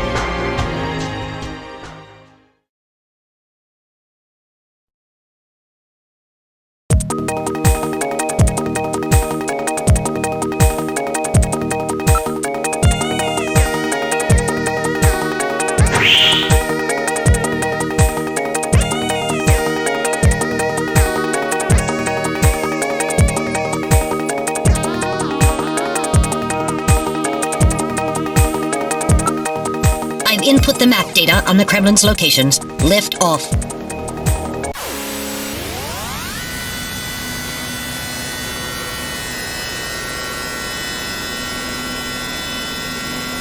Flight configuration. Now gaining altitude. Jamie, please be safe. Gillian, please keep in mind that we're working with a strict time limit. A 50-year debt in 3 hours.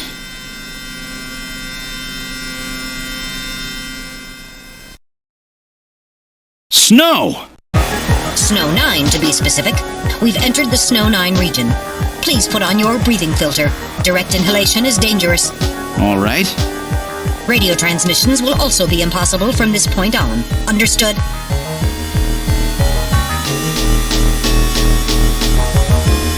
Now descending. Conversion to hover configuration complete. Gillian, we've arrived.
All right, now opening the door.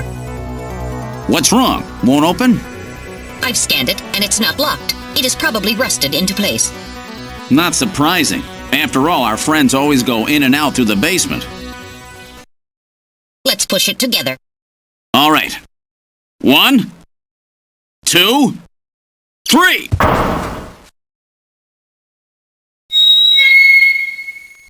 That got it.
This is where they fuse the artificial skin onto the Snatcher's endostructure.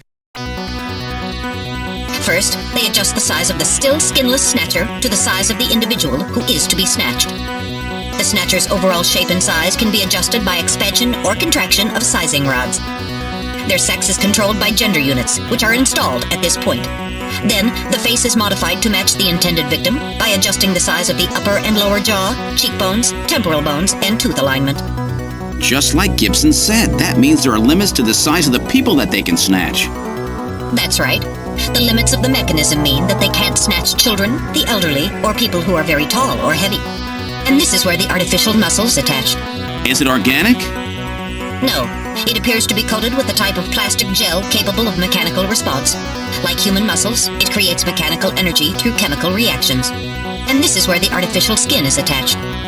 In order to prevent the synthetic cells, developed using biotechnological protein design techniques, from rejecting the inorganic material below, they attach it gradually over a number of days.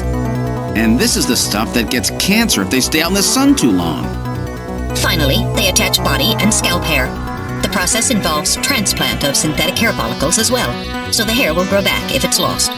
What about scars or birthmarks? It would appear that they make those adjustments at this point in the process, as they would for wrinkles to simulate age.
So this is where the whole thing begins. The endostructures arrive here from the Kremlin. Then they convert them into copies of their victims. And finally, they head out into the city using the old subway system.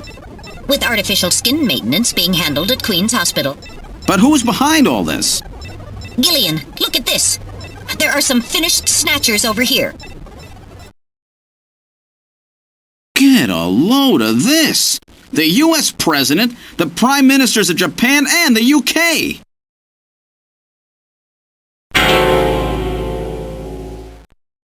Gillian, you're in here too! Figures. They were looking to snatch every VIP at the summit. And the last junker, you. It definitely looks like they plan on moving out beyond Neo-Kobe. If they were to snatch every major world leader, they'd practically be able to control the planet. Still, that's odd. With their flawed skin, pulling something off like that would really be difficult. Chin said they had found the key to developing a perfect artificial skin. Maybe they've already produced it. No idea. But the number of Snatchers here makes it clear that they're up to something new. Gillian, this is definitely their nest. We should destroy everything. Not yet. Not until we found Jamie. Metal, how much time do we have left? The summit should have begun by now. We don't have much time. And once our legal privileges are suspended, I won't be able to help. In fact, I'll be forced to restrain you. I know. If the military wants to avoid nukes and goes for a surgical strike on this facility, what would they likely use? Probably a phased particle beam from one of the attack satellites. A phased particle beam, huh? That'll wipe this complex right off the map. Everything, including the soil, will simply evaporate. The attack will leave just a large crater. Metal, can you convince them to give me another hour? Even 30 minutes will help. Understood. A I'll try my best. And I'll try to find and rescue Jamie in that time. I can't transmit here due to interference from the Snow 9. I'll have to leave the area and then send the message. All right, do it, Metal. Gillian, don't forget, 30 minutes. You must get out before then. I understand. Gillian, I'm sorry I couldn't help you better. Don't worry about it. I'll be able to move faster by myself anyway. 30 minutes should be plenty. Go, Metal. Yes, sir. Don't forget, 30 minutes.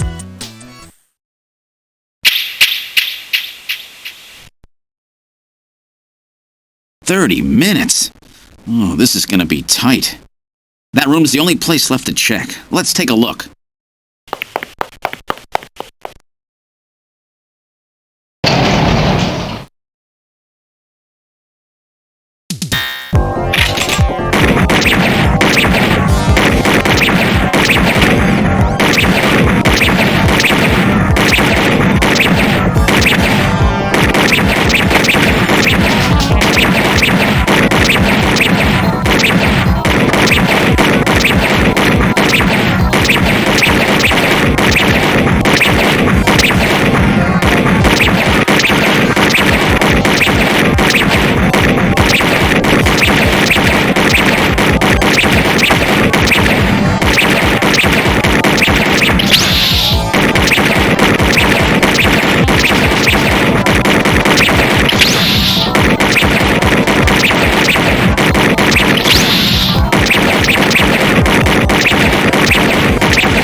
I wasn't ready for that.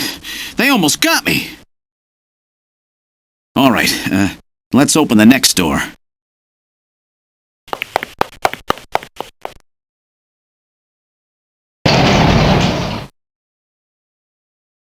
Doesn't look like there's anything here. Whoa!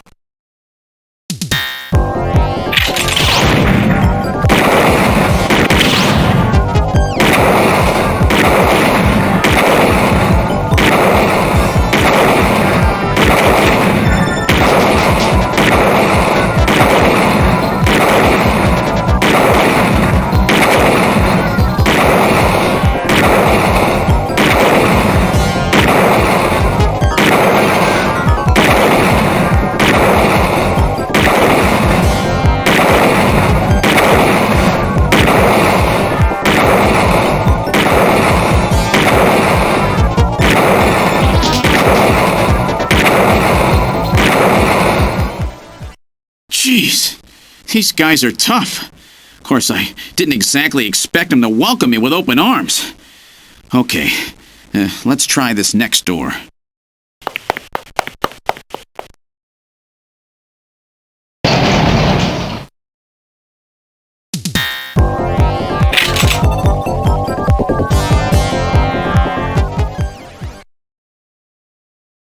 Jamie, are you all right? Gillian, you came for me. Are you hurt? No, they won't lay a finger on me. Not until the new artificial skin is completed anyway. Artificial skin research? You? Gillian, I've got my memory back. All of it. What happened? Tell me, Jamie. They said they'd kill him. They said they'd kill Harry. They forced me. I had to help them with the skin development. They said I had to help them because the professor was ill. Wasn't getting any better. Gillian, the engineer Harry, he's our son. He's been living on his own now for 50 years. Jamie, I'm afraid that Harry's... There was nothing I could do. They forced me. But I can't do it anymore. Jamie! The professor, he just died. He was over 100. The professor? What? This old man? Don't you remember? It's Professor Modner. Professor Petrovich Modner.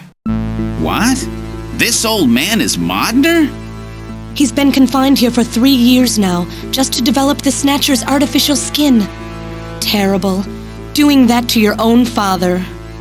Whose father? Jamie, I don't have any idea what you're talking about. You really can't remember, can you?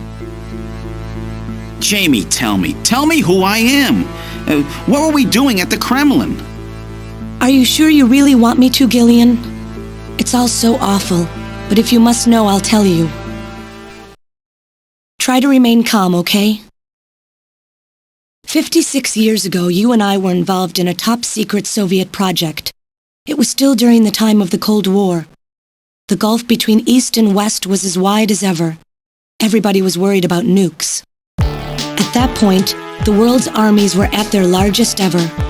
Leaders still believed that a strong military meant a strong nation. There were rumors that there would be an agreement to end the production of nuclear weapons.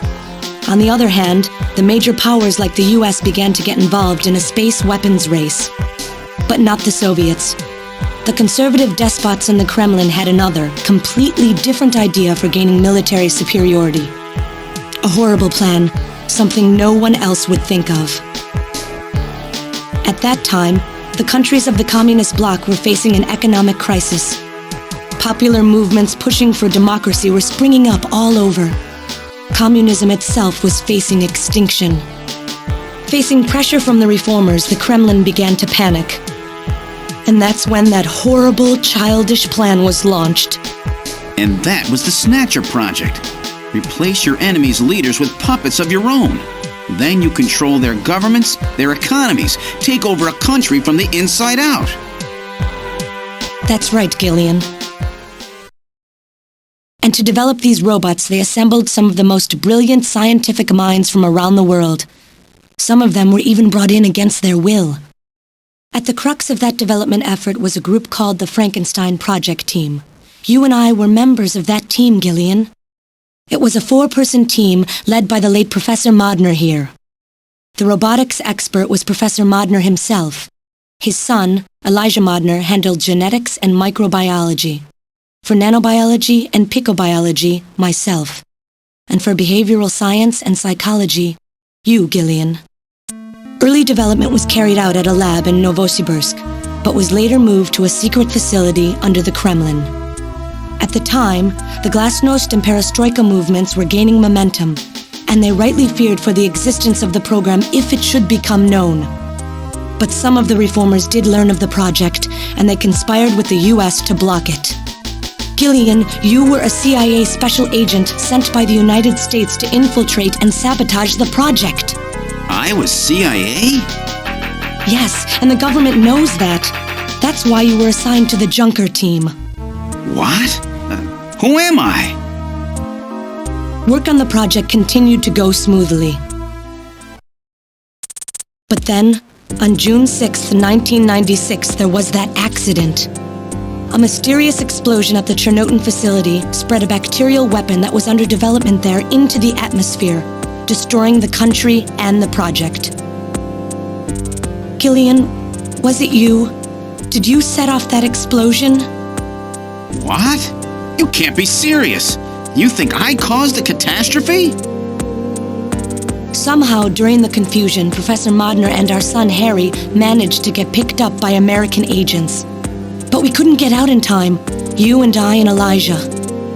In a shelter below the Kremlin, we entered a cryogenic sleep. Our plan was to sleep there until the toxic effects of the bacteria were safely passed. And then 48 years later, 3 years ago, we were discovered by the 17th Special Investigative Force. Yes, but when they found us, Elijah's pod was already empty. Elijah Modner? That guy whose picture was in the church? The one that looks like Random? That's right, Elijah is alive! Elijah is here and working on the Snatchers. Why don't you let me finish your little story? Who's there? It's been a while, hasn't it, Jamie? Ah, yes. And Gillian.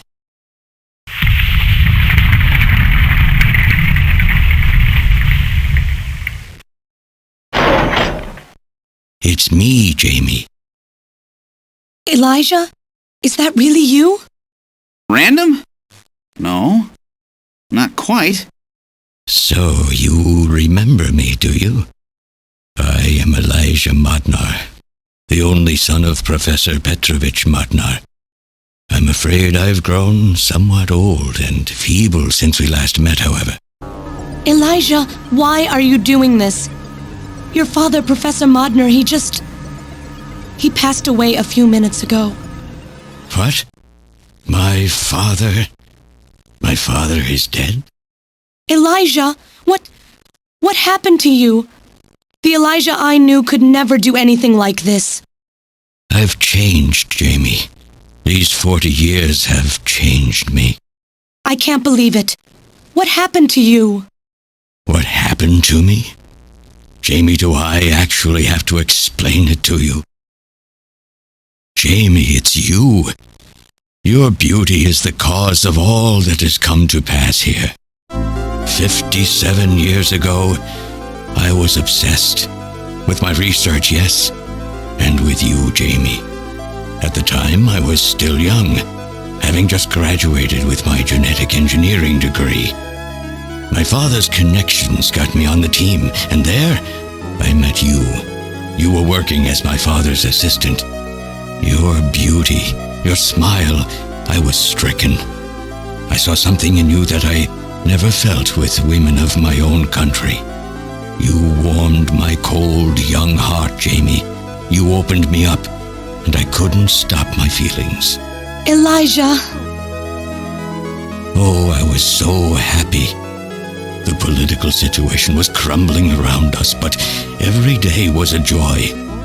I gained my father's trust, and with you there watching over me, I was able to work as hard as I ever have on the project. However, my happiness did not last for long. Gillian, it was you. You showed up and all was ruined. You arrived and joined our project team. Far from home, Jamie found comfort in a man from the same land. Your relationship grew quickly, and all I could do was stand by and watch. Jamie and Gillian fell in love, were joined, and even had a child. Harry. Even then, my feelings for you only grew stronger. Worried about me, my father tried to have me removed from the project, but I persisted. Jamie, I always wanted to be near you. And then, the democratic movements that had consumed the rest of the Eastern Bloc spread to our country as well. The Cold War was over. The hardliners who had pushed for its development were stripped of power and the project was cancelled. The reformers, trying to cover up the existence of such a crazed project, ordered that all materials related to it be destroyed and that we stand trial for our actions. Jamie and Gillian were to be returned to their homeland. That's about the time that I learned that you, Gillian, that you were a CIA agent, and that you were trying to pass documents on our research to your military. The country had sold us out. I'm no politician. I couldn't care less about what happened to the country. All I cared about was my research and Jamie. And I was to lose all of that, everything. For someone so young, you cannot understand how great of a shock that was. Elijah. That is when I decided, I swore I would see that secret crazed project through to the end. At the time, the bioroids were 80% finished. The main part, their endostructure, was essentially completed. But we still were having trouble with the artificial skin, the area that Jamie and I were assigned to. We called it artificial skin, but there was of course no need to duplicate T lymphocytes, Langerhans cells, or endocrine cells. All we needed was keratinized cells and melanocytes to provide the pigment. With the artificial protein development techniques that we had in those days, full-scale synthetic cell development was very difficult. Research like this took months, years. The original project called for us to simultaneously snatch an entire country, In other words, a whole nation or an entire city had to be snatched over the course of one night. For that reason, a powerful biological agent which could quickly and effectively kill the population of the country was being simultaneously developed. Lucifer Alpha. That's right. A type RAO11 virus which another team was developing. For someone like myself, who was closely involved in the project, blowing up the lab was quite a simple task. My God, Elijah, do you know what you're saying? That explosion killed half the world's population. I moved all the materials and records essential to the Bioroid project into the shelter and executed my plan on June 6th. After sealing off the lab, I brought the two of you with me to the underground shelter and we entered a cryogenic sleep. But not before I programmed an atmospheric research satellite to transmit a wake signal when the danger from Lucifer Alpha had passed. And 10 years later, Lucifer Alpha naturally mutated into a non-toxic form. But the automatic revival system failed to work. Oh no, it worked. Just as planned. It revived me 10 years later. A little sooner than the two of you, of course. But even though you sealed the lab with the explosion and everything, you should have been exposed. Why weren't you? Oh, I was. But by that time, the vaccine L Angels had already been developed. So everything went just as you planned it then? Yes, up until that point. But my real struggle was yet to come. My original plan was to revive Jamie as well, and for the two of us to finish the development of the Bioroids. You, Gillian, you were to stay asleep forever. But I just couldn't bring myself to do it. Not after looking at Jamie's peaceful face there in the pod. Besides, I could never have convinced her to work with me on the project anyway. I knew the time was not yet right, so I changed the timers of your pods to permanent on. How could you do such a thing? And so for the next 40 years, I worked alone in that cold and lonely room under the Kremlin, trying to complete the artificial skin for the Snatchers. For days and days, no one would visit me. I never saw the sun or felt the changing of the seasons. Still, I always had Jamie by my side. You were always there for me to talk to. Just you and I for 40 years in that dark cellar. Oh, you poor, poor man. And then, 3 years ago, my research was finally completed. First, I snatched the Siberian Special Investigative Forces to establish a transport route for the Snatchers. And then, to test the effect of large-scale Snatch operations, I chose Neo-Kobe City to be my experimental sample. Neo-Kobe is cut off from the surrounding areas, a sort of miniature country in itself, making it a perfect test site. And since it's a melting pot of various races, it would also allow me to gather extensive data on Snatcher modification and operational techniques. In addition, the element of suspicion or mistrust, which runs deep in Japanese culture, was another reason I chose this site. But your test revealed a critical flaw in your machine's artificial skin. Yes, quite unexpected, I'm afraid. All my research for 40 years. I gathered data and worked day and night to find a solution, but nothing seemed to work. So that's why you decided to bring Professor Modner here, right? That's correct. I discovered my father in one of the government's hospitals.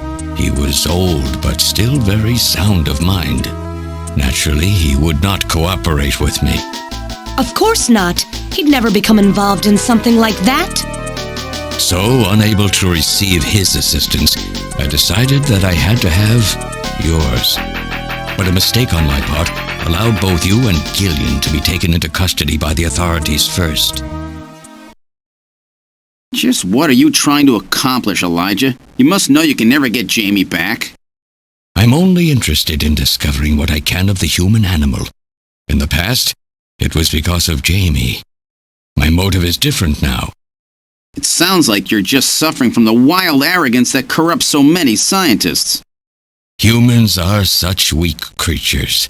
No matter how much they trust one another, the tiniest speck of suspicion can destroy it all.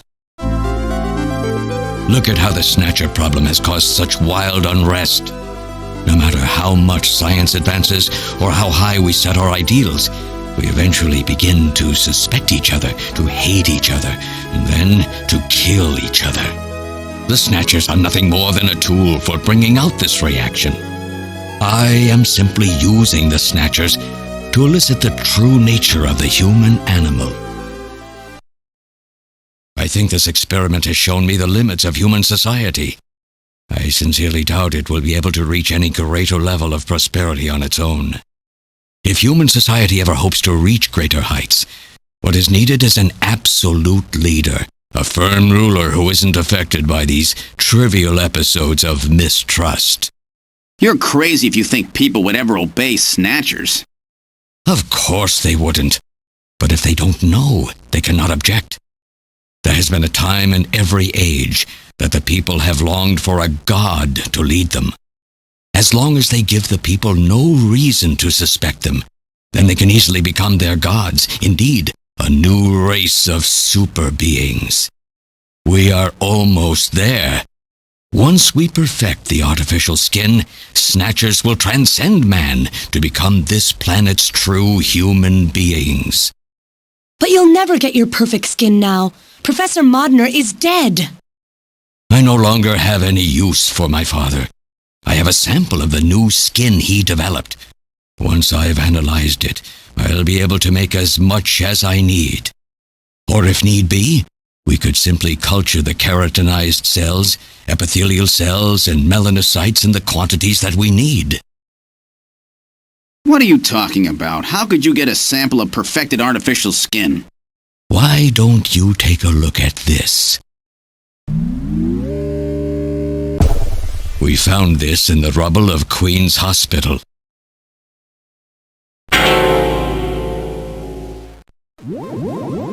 Random! Oh, an acquaintance of yours? He's a Snatcher? That term isn't exactly accurate. This bioroid was constructed by my father without my knowledge. He modeled it after me in my youth. He built it right here in this facility. And not only that, he programmed it to destroy Snatchers. This bioroid caused me serious difficulties. It's designed and built far better than my Snatchers. The machine itself thought it was human. My father input memories for it all the way back to childhood. Those too were apparently mine. Haven't you yet realized? Random Hajil is Elijah Modner spelled backwards.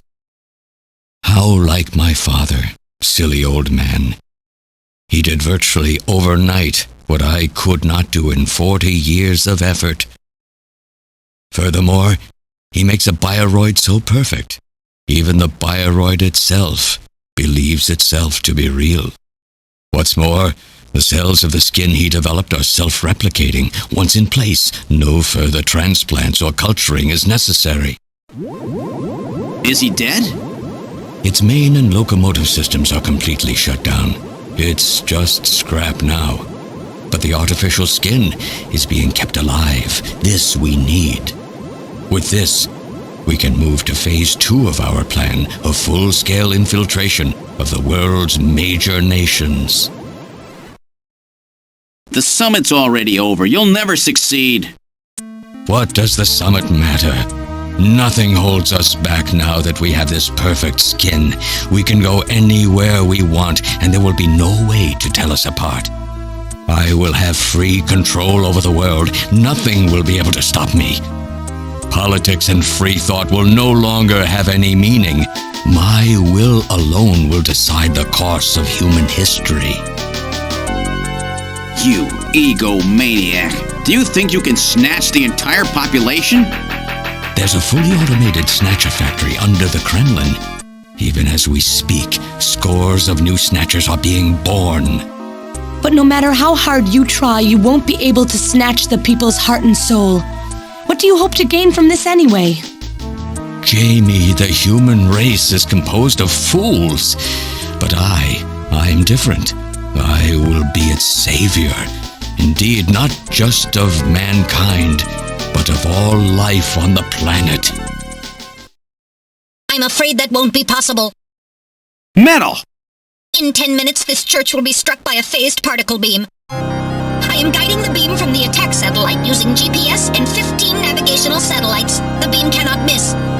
Everything in a 2 to 3 kilometer radius from me will be destroyed. Stop this foolishness now. I will not have my research destroyed by some souped-up pocket calculator. Metal, what happened at the summit? The delegates, worried about the Snatcher menace, voted unanimously to allow the use of nuclear weapons on the city. The military is presently imposing a quarantine on Neo-Kobe. What? Do they intend to kill everybody? The populace is in a state of panic. However, they have agreed to lift the quarantine if this church is struck by the phased particle beam. This is our last chance. I will handle things here. Gillian, Jamie, you two must flee. You insignificant mass of metal. You'll never... One move and I detonate. Gillian, run! Metal, this is crazy! We can't let a single Snatcher get out of here. And this new artificial skin has to be destroyed as well. I will not allow some talking scrap pile to get away with this. If you were the aiming point for the beam, then I'll just have you thrown out of here. Grab this little one and take him out of here.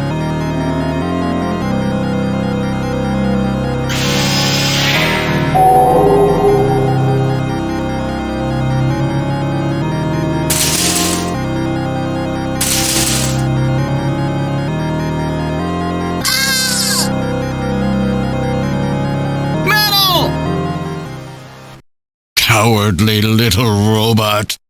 You always were a real pain in the butt.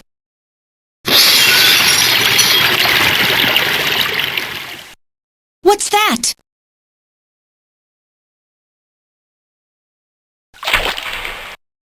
What? How did... You're supposed to be deactivated. I don't go down that easy, old man. Stop this foolish... Shut up!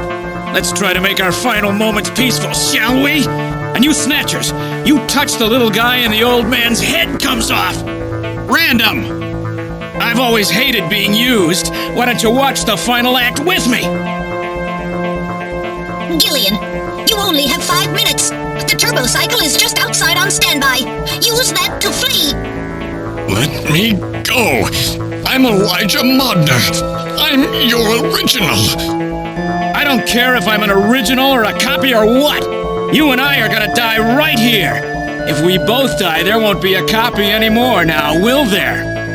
The stupid logic of a simpleton, of a machine. Whatever it is, it's my will! Machines have no will. Machines cannot sacrifice themselves. We'll see about that. You have 4 minutes. You must go. And don't forget to take care of the factory under the Kremlin. Stop! Gillian, even if these memories in my head are fiction... Yeah, I know what you mean. Our memories of our time together are all too real, Random. Gillian, you become one hell of a junker. Gillian, it has been most recreational being your partner. Oh, Metal! If you can, try to pick up the pieces for me, okay? Like we did for Little John? Little John? Oh! Okay, Metal. Hurry! You only have 3 minutes! Thanks! Thanks, you two! Jamie, come on!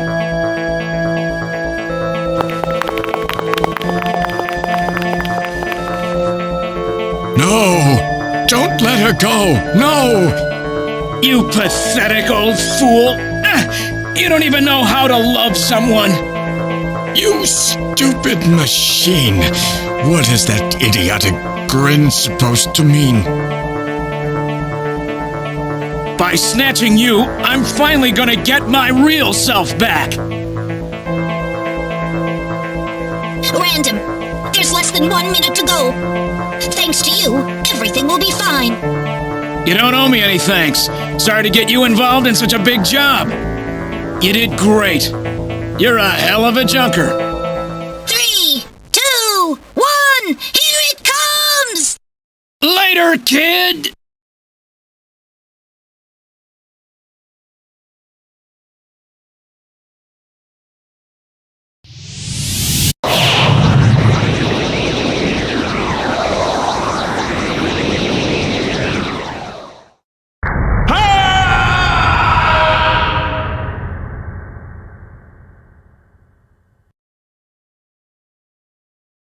Fifth Airborne Division has completed boarding. 7th Mechanized Infantry Team has completed boarding. 17th Special Engineering Squad report for boarding immediately. So you're really going, aren't you? It's our responsibility, too. Besides, if I go to Moscow, I may get some of my memory back. And if that happens, I'll be able to love you even more than I do now. Wait for me. I want to be with you, but first I've got to destroy this terrible factory of theirs. Jamie, when I get back, let's try living together again. What do you say? 13th Special Operations Squad and all Junker personnel report immediately for departure. We'll be waiting for you, too. Katrina! Mika! You're here too? You better be happy, Buster, with all these beautiful women seeing you off. I'm happy you came. Let me introduce my wife. Jamie Seed. I suppose it's a little odd introducing myself a second time, though. What do you mean? You've never met them before, have you? What are you talking about, Gillian? We're good friends. Huh? Since when? It's the first time I've met her in person, but I've spoken with her on the video phone a lot of times. What? Have you guys been talking about me behind my back?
So have they finalized what they're going to do about junker operations?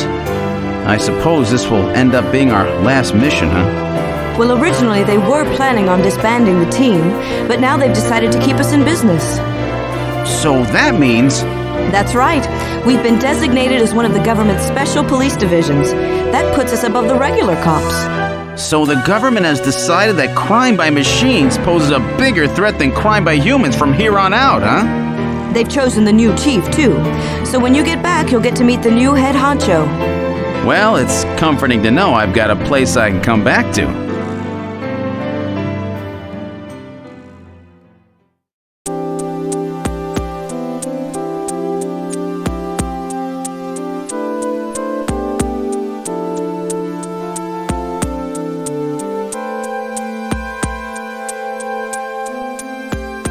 Whatever you do, just come home safe, okay? When you get back from this job, you still have a dinner date to keep with me, you know. Don't worry. I won't forget my promises to either of you. Oops, almost forgot. Of course, I'll want to spend some private moments with my wife, too, huh? What's wrong, Jamie?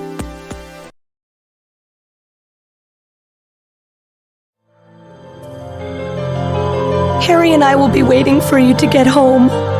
That's Harry's hat. We can do it this time, Gillian.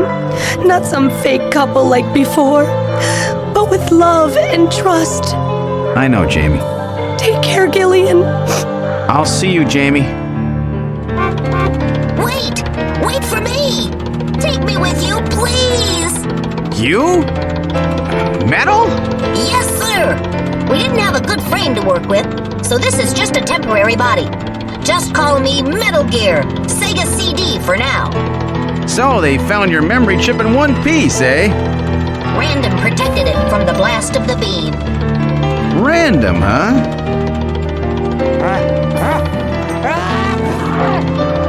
Wait a second. I've heard that sneeze somewhere before.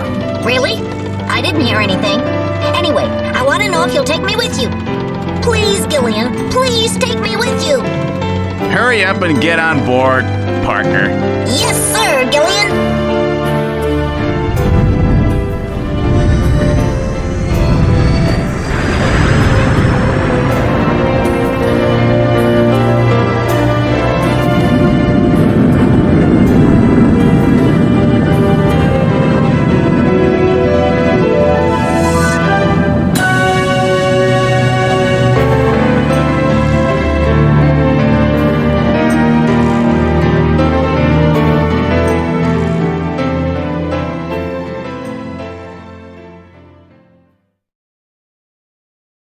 Throughout history, suspicion has always bred conflict.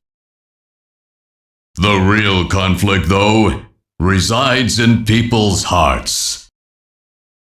This conflict has just begun.